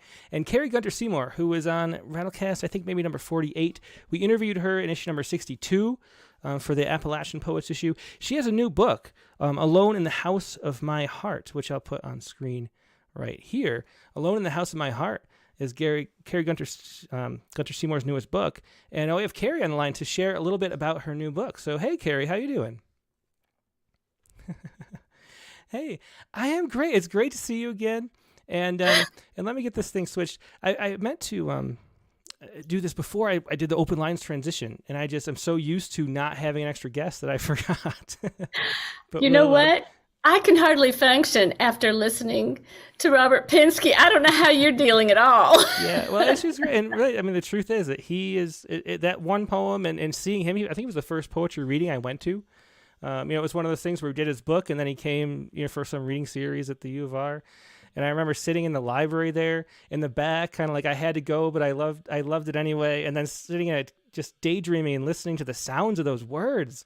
And just the love of the music of language sort of comes straight from Pinsky. So it was really cool to have him on the show. For all of us. So thank you for arranging that. It Yeah. was really one of those bucket list. Well, my bucket list now is to get into his poetry folder. Oh, that'd be good. And on your poetry shelf, your permanent shelf. There's a candidate right there for sure. Why don't you tell us about this new book? It's Alone in the Heart, or Alone in the House of My Heart. And so we talked about just, I think one of the greatest titles of a book is A Place So Small It Cannot Be Seen. Is that the title? My other book, A Place So Deep Inside America, Deep It Inside Can't America. Be Seen. Yeah, I love that title. It's one of the best titled books. And so that's all about the culture in your area. What is this new book about? How would you describe it? Well, I think it carries on, because I always write about where I'm from. But I think maybe this one is broader, and it takes on a few more topics. I feel like I get political in this particular book. And I brought a couple tonight to share that I think are political. And there's also a section dedicated to my mother. And when I joined you on Rattle last time, I had mentioned that my mother had passed during COVID, and I was not allowed to see her, and it was tough. And so of course I wrote about it. And so those poems are in this book. I talk a bit about everyone: my father, my son, and my people. I mean, it's always about my people. So I don't stray far from the culture. I don't know that this one feels as thick in my culture, maybe. Like maybe I've gotten out a bit, which I have. So maybe that's reflecting in these poems. I hope so. Yeah. So let's hear one. What do you want to read first? Okay. Well, I was thinking about reading To Save a Life, which is on page 42. Okay, yeah. Like I said, I'm feeling a little political tonight. And I know Appalachia gets a bad rap when it comes to addiction. And I don't think we do enough talking about addiction in this country anyway.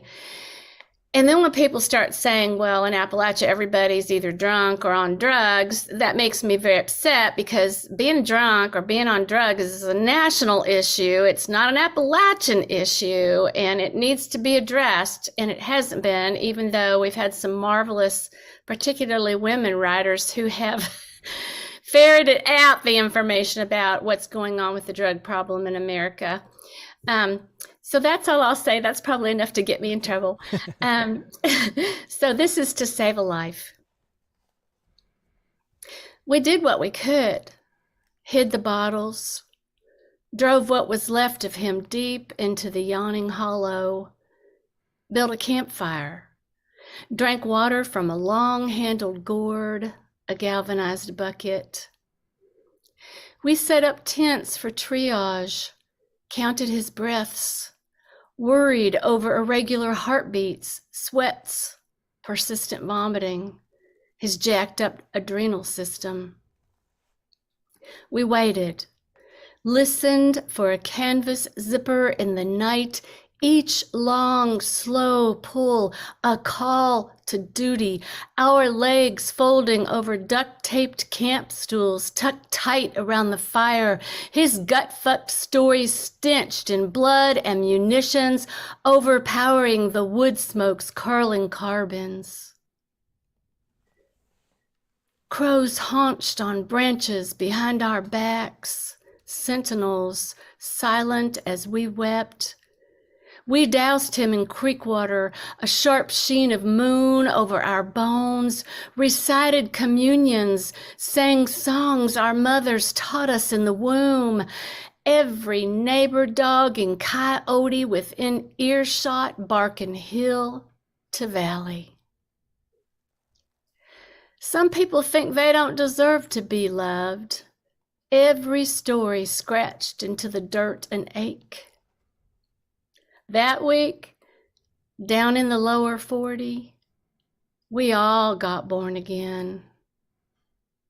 it was hard to say who saved who. Yeah, wow. To save a life. Such a beautiful poem, Kari. And again, that's from Alone in the House of My Heart, which with a resolution you can't quite see on screen, the title, but maybe if I hold it up this way, it'll be better. Can I yeah. see it? There you go. It's this right here.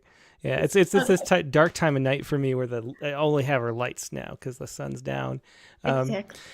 Yeah, thanks. Yeah, that was wonderful, Kari. And so let me ask, like, what you've been up to lately? Because you have a second term, I think, as Ohio Poet Laureate, right? Did I remember that right? I did. Yes, I was reappointed, and so I've been doing lots of traveling now because COVID's more manageable, and of course I'm boosted out the wazoo. I like to say I've had every booster I can possibly get. And just since the end of September, I've traveled to North Carolina. I've traveled many times to Central Ohio, which is my state, Ohio, to work with Central Ohio teens there with my arts residency at the Wexner Center in Columbus, Ohio. I'm leaving for Dodge Poetry Festival day after tomorrow, which I'm really excited about. That's what I was trying to inch you toward. Yeah. Oh, thank you. Yeah, I'm a festival poet this year, and I'm just thrilled. I'm going to be doing 2 events each day, and I get to meet all these wonderful, that's pushing it, but I'm going to get to see them, which is going to be so exciting, and hear them read. And I'm also excited. In January, I'm going back into the prisons and, providing writers' workshops for inmates who have recovered from addiction. That's kind of my focus. Mm-hmm. And I'm just really, really excited about that. And I'll continue to work with the teens throughout this school year. And I have just a ton of readings and workshops and things lined up. And I'm grateful for every single one of them. Yeah. Truly. Well, it's inspiring, as it always is, to hear all the stuff you do, just the wonderful things and all the energy you have. And I love hearing the list of all of what's going on. So thanks for sharing that. Let's hear one more poem.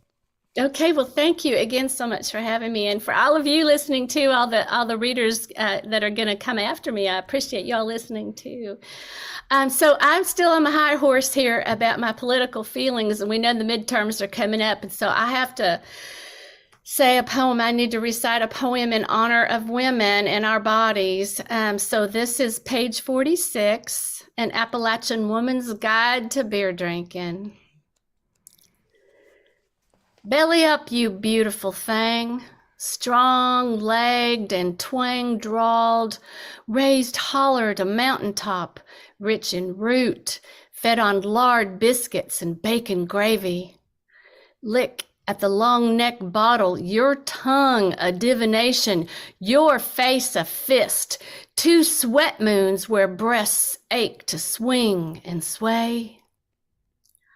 Unclasp those bindings and all who contrive them, their straps and underwires camouflaged in carlicues, icy hands groping, the pitiful way you must offer bits of your body, your land, to earn so little as a pine split stool at their stars and stripes table. Drink to the twisted torch of freedom washed down with frackin' waste, red clay dust, the bitter soot of coals. See you later, sucker. Say hell yes to the crack and splinter of misogynist pulpits. Give rise your manifesto, each word draping the bud point of every bough. Your body never again obliged. Your song, a rush of wings, like souls releasing. Oh, that was a beautiful poem, Kari. And a great title, as someone mentioned, An Appalachian Woman's Guide to Beer Drinking. And that's, again, from Alone in the House of My Heart. I love both those poems that you shared. And you've always had a great storytelling ability, but the music there, someone says there's Pinsky-like music in there. It's richer than the last book. It's wonderful. So thanks so much for sharing that, Kari. I'm looking forward to reading the rest. Thank you so much, Tim. Thank you all for having me here tonight. I really appreciate it. I can't wait to hear everybody else. I'm going to say bye now. Awesome. Thanks, Kari. Talk to you later. Bye. That was Kari Gunter-Seymour once again. You can find Kari on her website, which is Kari Gunter-Seymour Poet.com. Another, just like Robert Pinsky, her name with poet at the end.com. And Kari is Kri, and then Gunter, Gunter, Seymour, Seymour, poet.com. So find her website and pick up a book or a copy of Alone in the House of My Heart there. So this is the open lines, though. So we're going to actually do open lines. And somebody on the Zoom call mentioned that I think it was Matt Mooney here, mentioned that he's hearing 2. If you're on the Zoom, only listen through Zoom. So shut off your YouTube stream. Just turn off that.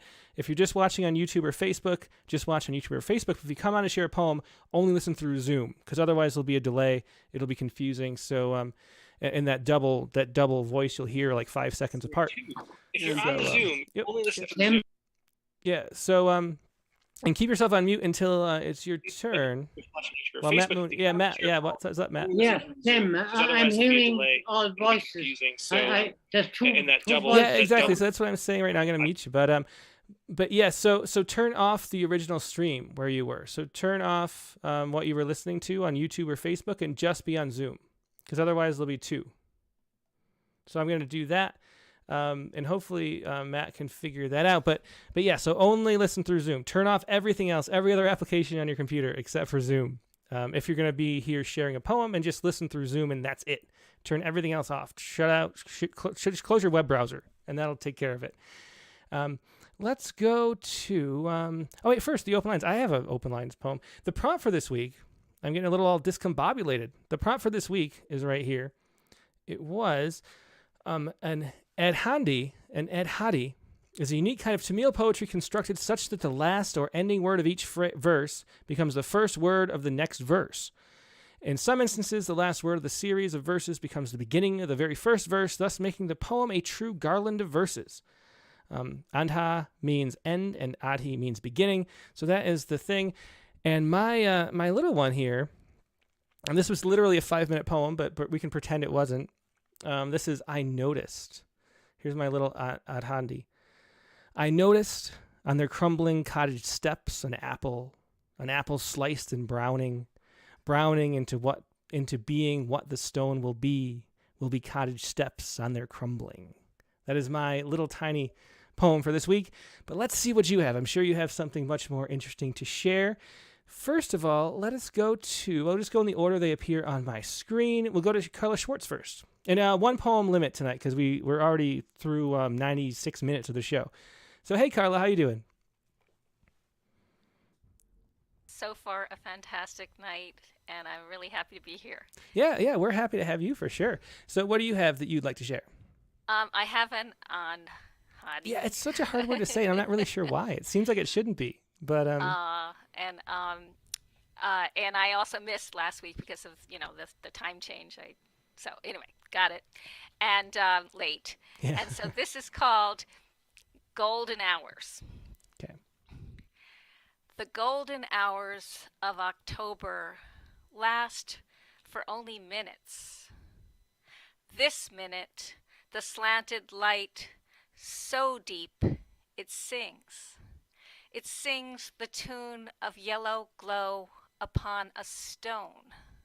The golden stone, a sparkling jewel, until the sun goes down. Down below the distant trees and into shadow, shadow of dusk, of night, of dawn, dawn's light that kisses the stone and dresses its quotidian shades, shades that pale until near 4, when once more they begin to glow under the light of the next golden hour. Excellent. Thanks so much for sharing that, Carla. That was Golden Hours, and it swings around to the back like she mentioned is a possibility. Excellent poem. Thanks, as always a pleasure, Carla. Me too. Thank you. Yep. Good night. Take care. It's Carla Schwartz with Golden Hours. And next, let's go to Dick Westheimer. Hey, Tim. Hey, Dick. How you doing today? Well, a double dose tonight. I'm in reverse order. I loved Carla's poem. I loved Kari's reading, which I get to hear a lot because Ohio. Uh-huh. And the interview was just wonderful. So thank you for a great evening. Yeah, definitely my pleasure. Yeah. So I sent you my Hadi, which was also a Poets Respond poem called Gun, Man, Boy, America, Numb. Excellent. Yeah, great title. I have it up right here. Go ahead whenever you're ready. Okay. And it's about the basic story is the headline read Gunman Kills 5 in North Carolina. And then you read it was a boy. Ouch. Yeah. The headline reads like a cliche. The cliche, gunman kills 5. Only the killing this time was done by a boy.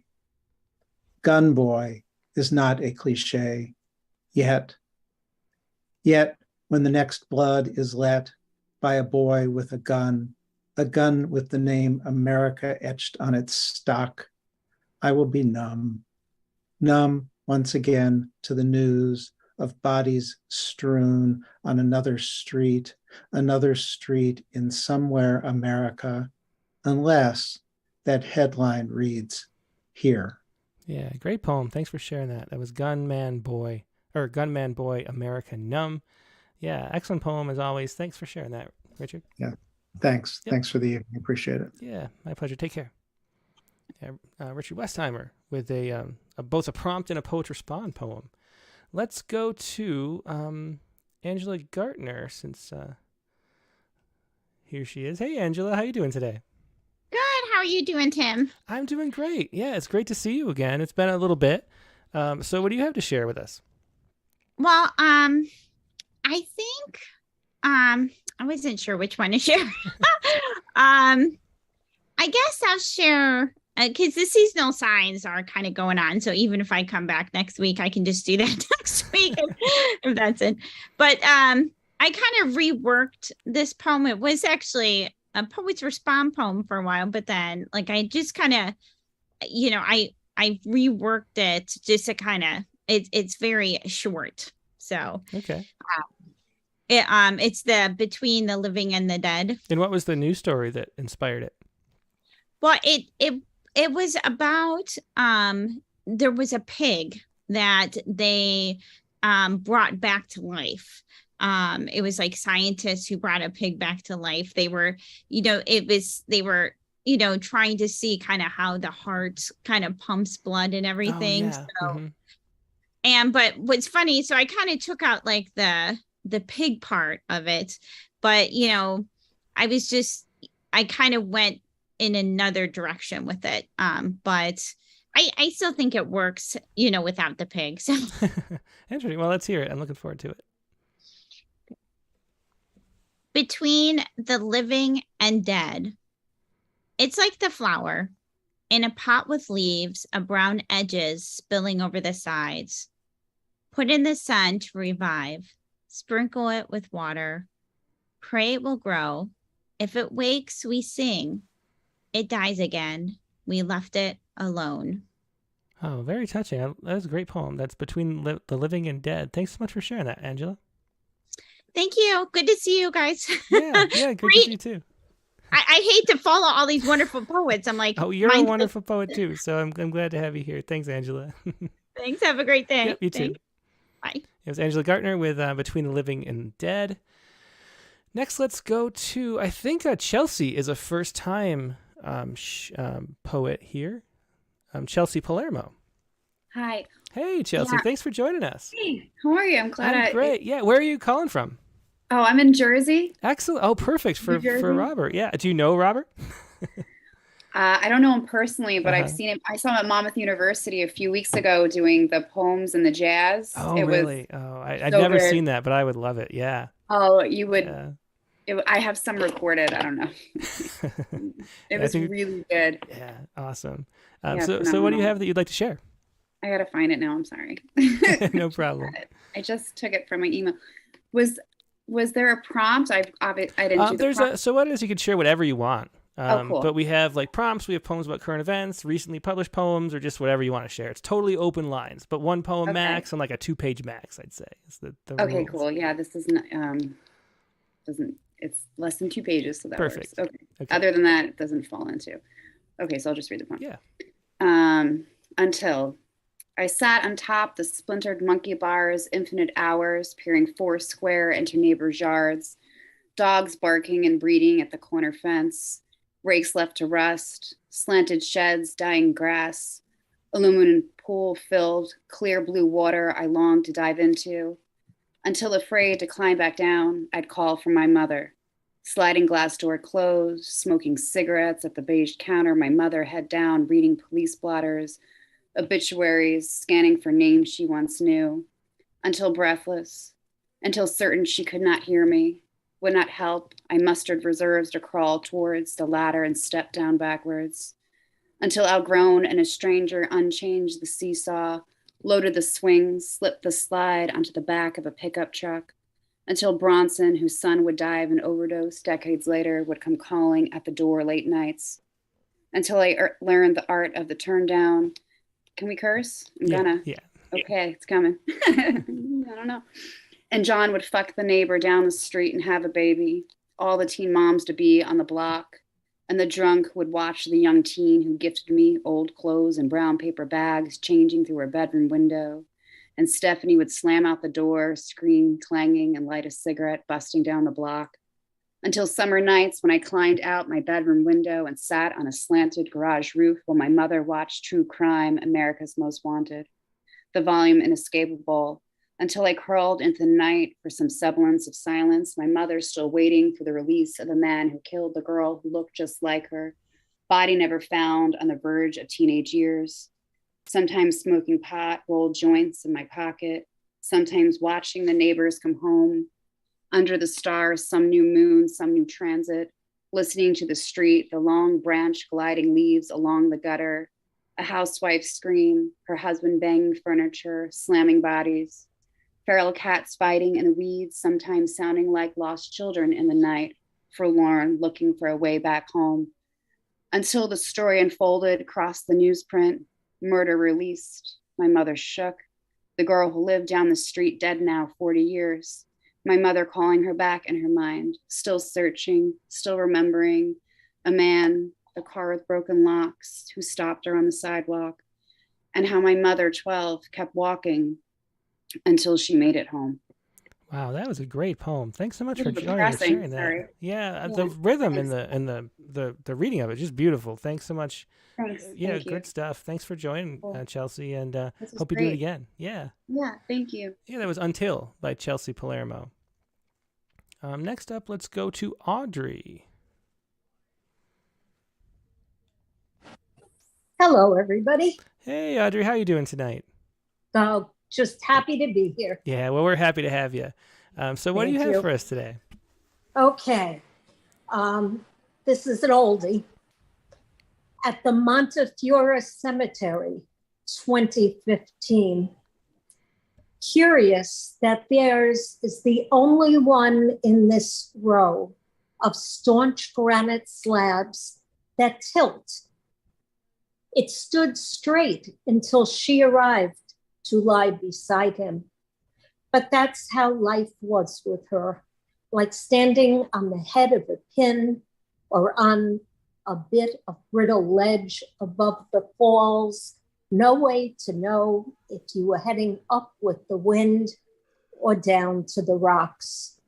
So, Dad, for those who visit, if they knew Mother, they would understand that we rode swift currents with our arms extended like the flying Walenda's balancing poles, and practiced daily the crossing of raging waters with well-executed steps.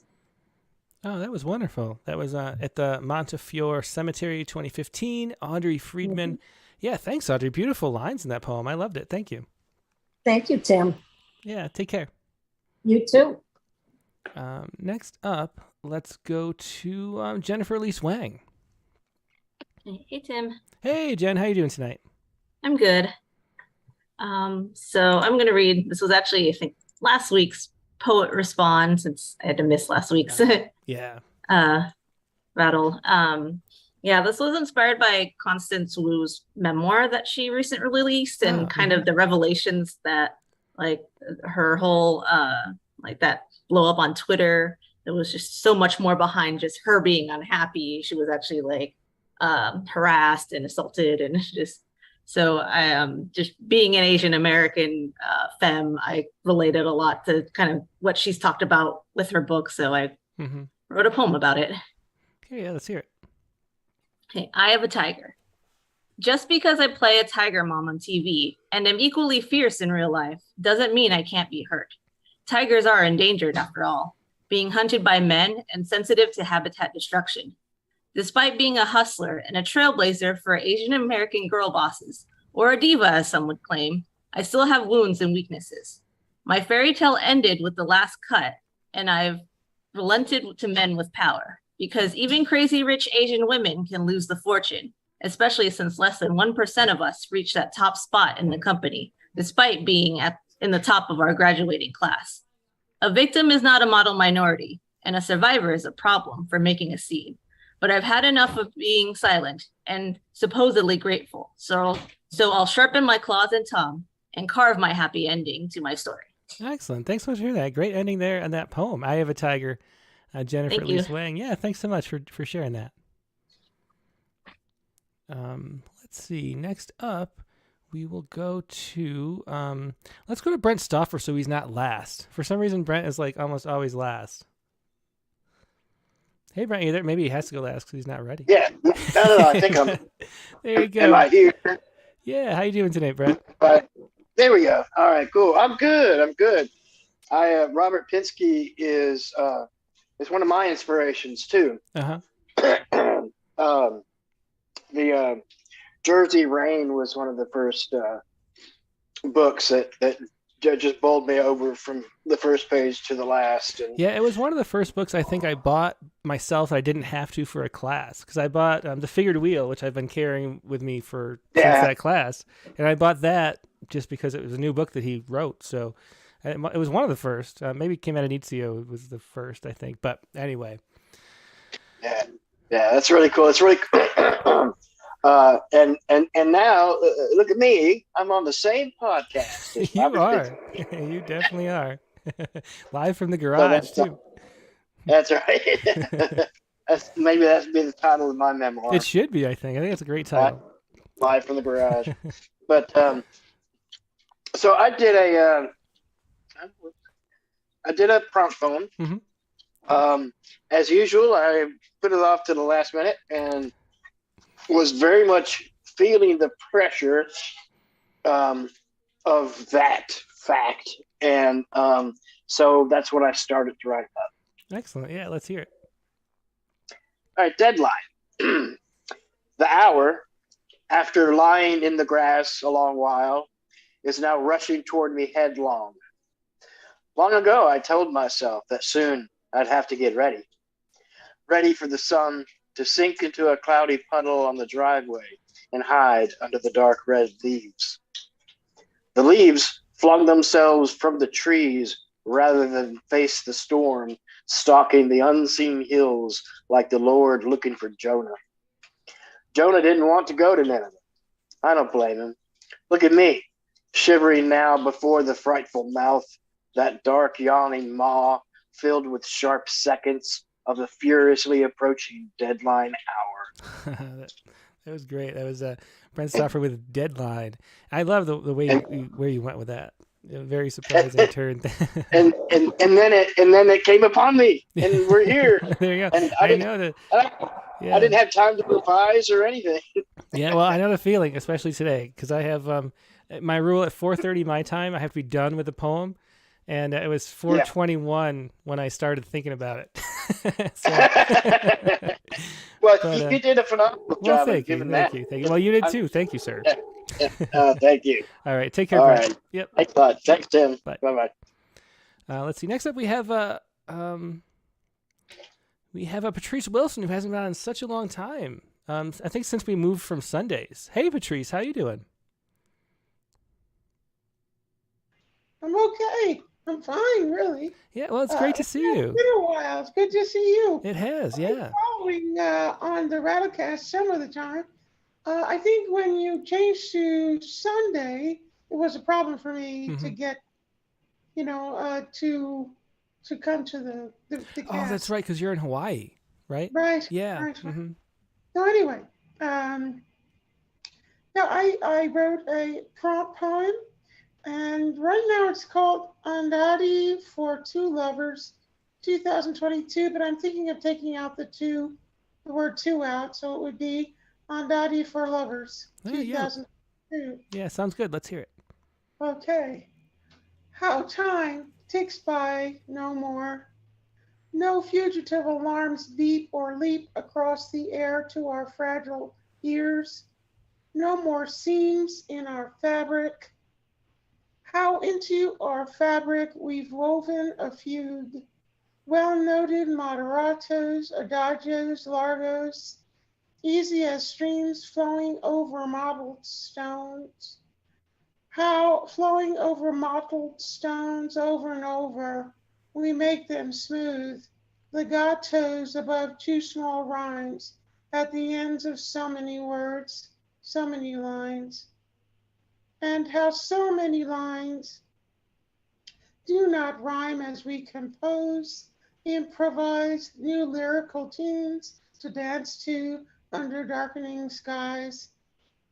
Under darkening skies, we hold fast to our music, drown the dark with our eyes. Inside our own upsweeping tempos, how past and future disappear, how time ticks by no more. That was excellent. Yeah, I knew everyone was going to handle this prompt better than me. The and Hadi form and making the longer stanzas really helps, I think. But I don't know why I didn't think of doing that. But anyway, yeah, I there were some images that helped me through this as I wrote the poem. I started with a string of words, mm-hmm. a list of words that I wrote down, and then as I wrote the poem, I started thinking. There's a YouTube video called "Songs to Dance to While the World is Ending," and that influenced me for this poem, and other kinds of images like that. Yeah. People dancing, not necessarily Ginger Rogers, but Steve Martin at the end of, and his partner at the end of Father of the Bride 1. So, I mean, things like that came to my mind. Yeah, well, great. Thanks so much for writing and sharing it, Patrice. It's great to see you again. It's been months. Yeah, it's been a long time. Yeah. Take care. Good to see all of you. Yep, bye. That's Bye-bye. Patrice Wilson with Anhadi for Lovers 2022. Let's go next to Jayanthi Rangan.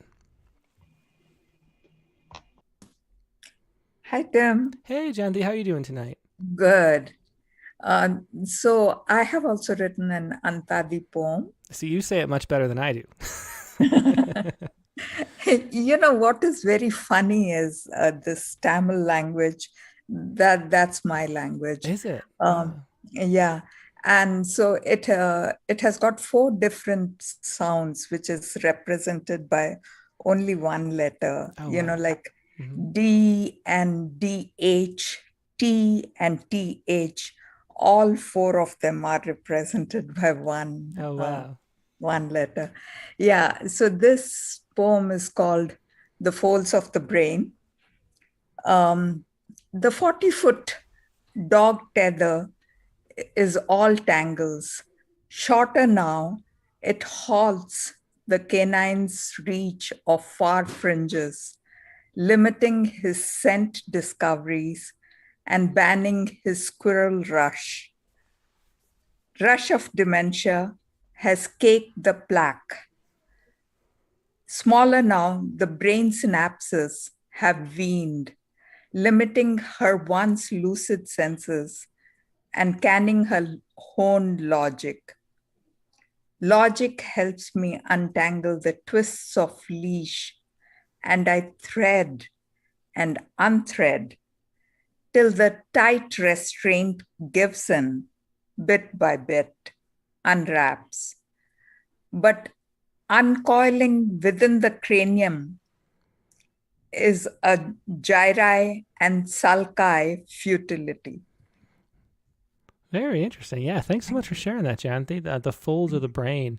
And, I always love poems rooted in science. So that was wonderful. Thanks for sharing that. Yeah, I was thinking about those last two words, which are technical, gyri and sulci. Mm-hmm.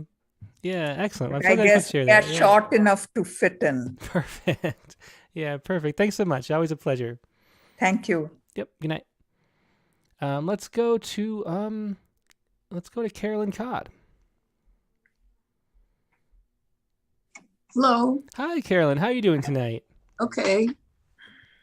I have it's a prompt poem, but it's from prompts from ways back about portraits. They had to do with portraits. And that got me thinking about Lincoln, since he's my favorite person of all time, just about. And then with the current events lately, it makes me think more about him too. So I wrote this that's called Lincoln's Tears. Okay. There are many portraits of me. It seems people like my looks. I know I'm not handsome, but they say I have a striking, rugged demeanor. Perhaps, even though I was often tired and troubled, I project a picture of thoughtfulness and strength. Now here I am, with my larger-than-life image set in stone. Folks contemplate my countenance as I gaze out at them. You know that I presided over terrible times of divisive thoughts and actions resulting in civil war. I struggled and suffered greatly to preserve this country, which I loved so much. Now again, in these days, my spirit is saddened. I've heard and sensed horrible news of unrest, divisiveness, threats of violence, and violence itself rising up all across this land. My ears and eyes are burning. You may not be able to see them, but tears are rolling down my face. I am crying, but I have hope. Hope that your better angels will appear. That they, speaking truth, will help you heal those deep wounds and divisions. I have left behind many thoughts and words of mine used in my dealings with the struggles of those times. Now you must try to find your own words of healing and unity. But if you can't, use mine. These tears of stone are very painful. Please search for and follow your better angels so I can stop crying. Oh, wonderful poem. That was Lincoln's Tears by Carolyn Codd. Thanks so much for sharing that, Carolyn. And could I do my little mini poem? Yeah, there's a tiny two-liner. Let's do that too. It's just 10 words. Yeah, go ahead. It's almost kind of a Sciku, I think, because it's based on my experience and also some research and that I know has been done on the effect of classical music and other music on our brains and on our bodies in general. Yeah, go ahead. So it's just classical music in the air. I feel my neurons dancing. Oh, that's wonderful. Yeah, I love that two-liner. Thanks for sharing that, Carolyn, and everything. Okay, thanks. Yep, take care. Carolyn Codd with the short poem and then Lincoln's Tears as well. I think we have one poet left on the Zoom, which is Mike Bales. Evening. I liked last week. I saw it later on, but I was working at the time. Robert Pinsky is a guy I used to follow a lot, along with Philip Levine.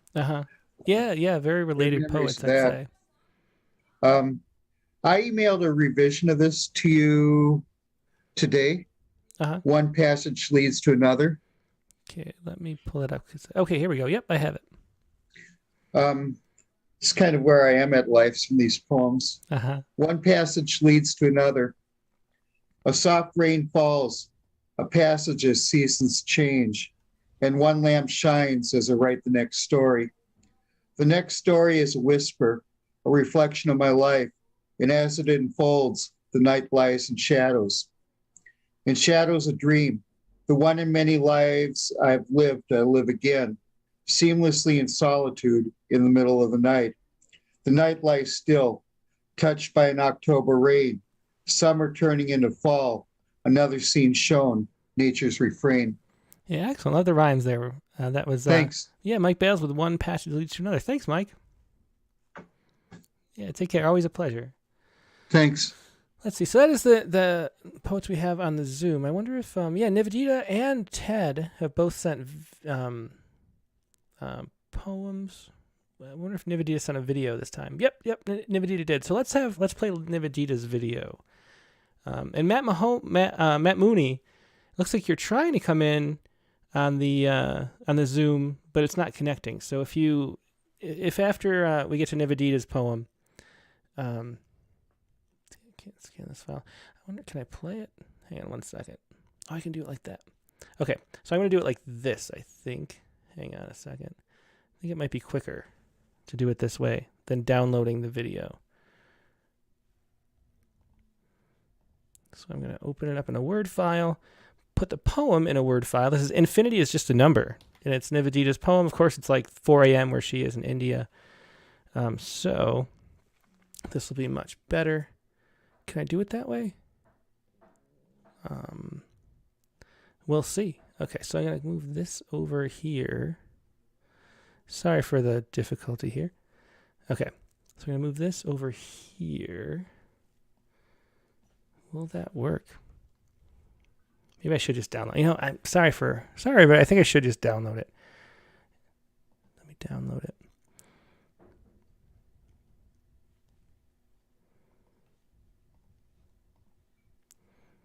Just have to wait 6 seconds, which would have been much less if I just downloaded it right away. I was trying to save y'all 6 seconds, though. Okay.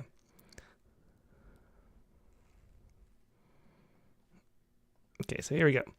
This is Nivedita's poem, and it is the prompt. Infinity is just a number. Here, take it away, Nivi.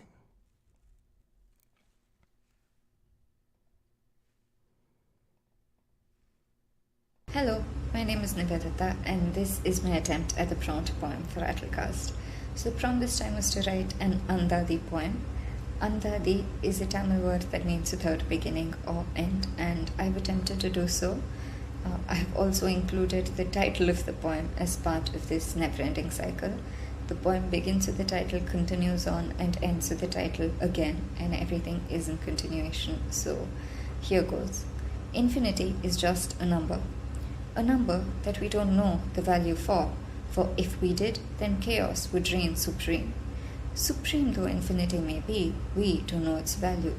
Its value could be a billion billions, or even more than what our tiny human minds comprehend. Comprehension that is reserved for higher beings that may or may not exist. Existence is mere presence. Presence, however, does not guarantee existence. Existing for now solely in our minds that are simple and unable to compute the power, the true value of infinity. Infinity is just a number. I've also written another poem of the same sort with just a slight variation in 2 of the paragraphs in the middle.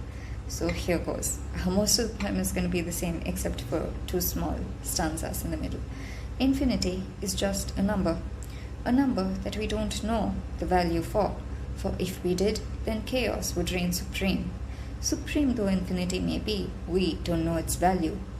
Its value could be priceless, and we just don't appreciate it anymore. More so, for if we did, we might lose what we currently comprehend. Comprehension that is reserved for higher beings that may or may not exist. Existence is mere presence. Presence, however, does not guarantee existence. Existing for now solely in our minds that are simple and unable to compute the true power, the true value of infinity. Infinity is just a number. Thank you for listening. Hope you all have a lovely day.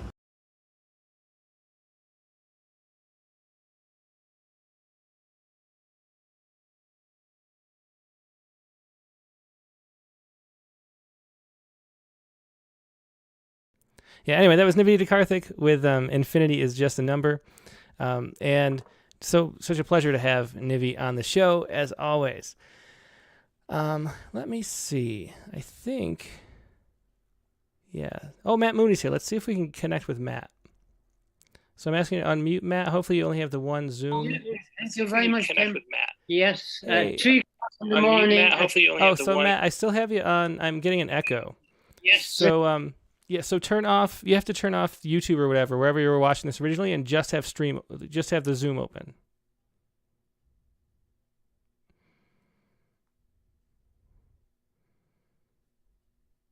Can you? Okay, yeah, well, we can't do it otherwise. And maybe next week, Matt, I'm sorry. It's late where you are, though. I'd love to get you on.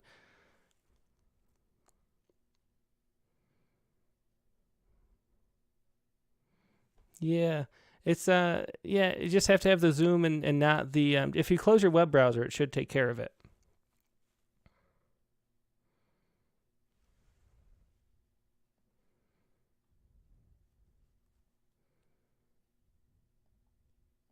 I think that might have been it. Yeah, that does it. Okay, so let's bring on Matt Mooney from Ireland. How you doing, Matt?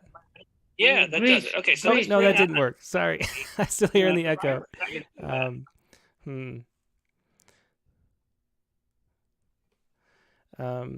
Okay, so I think we're just I'll read the poem for you, Matt. How about that?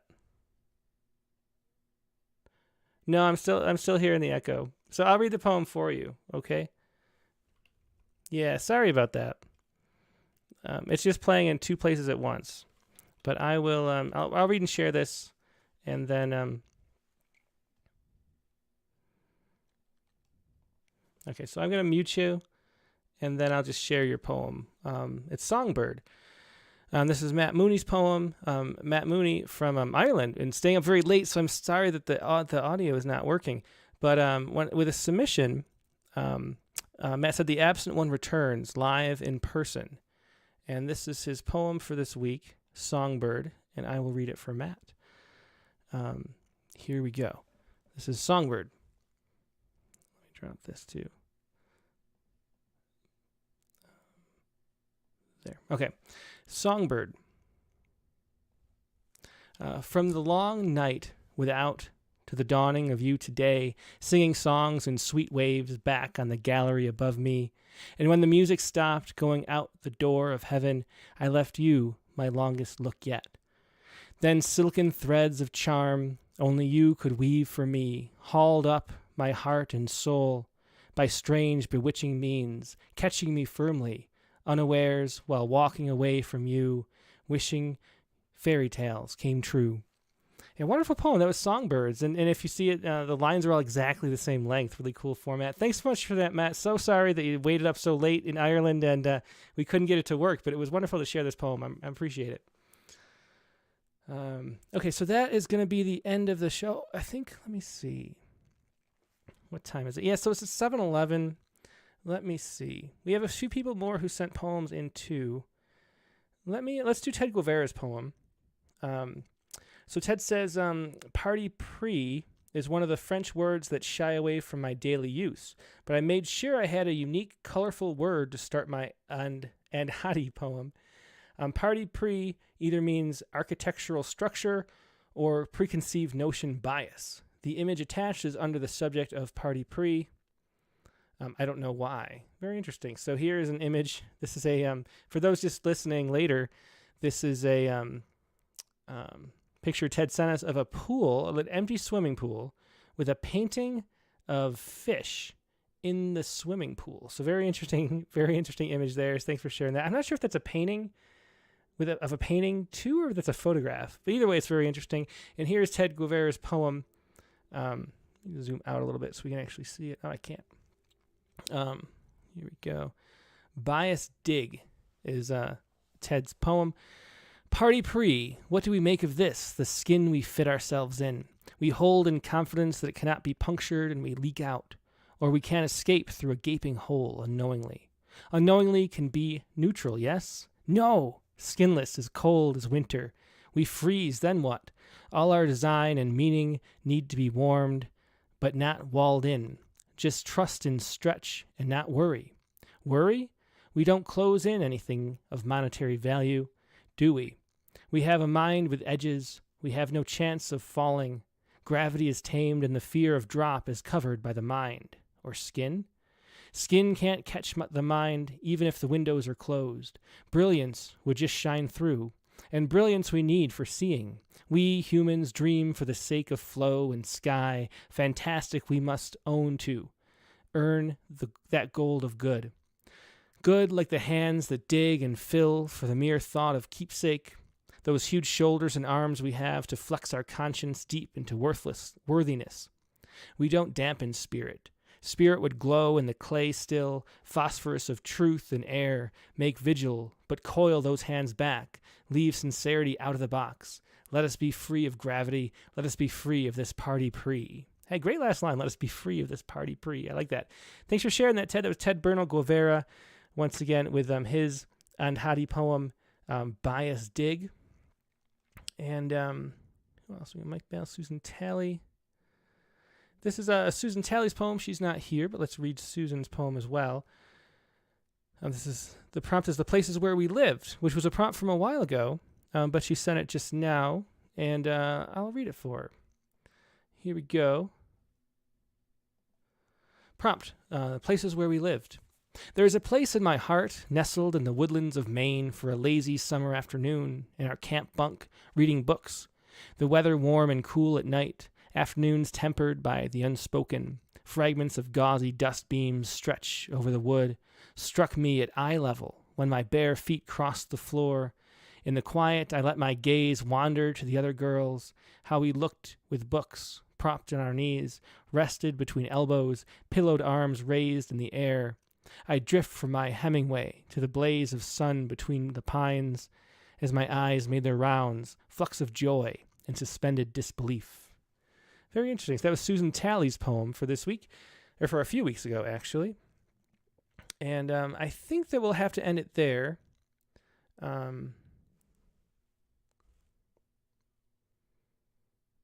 You are coming through. Yeah. Hey, let me put you on. That's long last. Yeah, Matt Mooney. Okay. Do you mind if I read an awful short poem? Yeah, we'd love to have you since you waited so long. Yeah, for sure. I'm glad to have you. Dreams. Yeah. It's called When, and everybody might have sweet dreams tonight, and I really enjoyed being with you.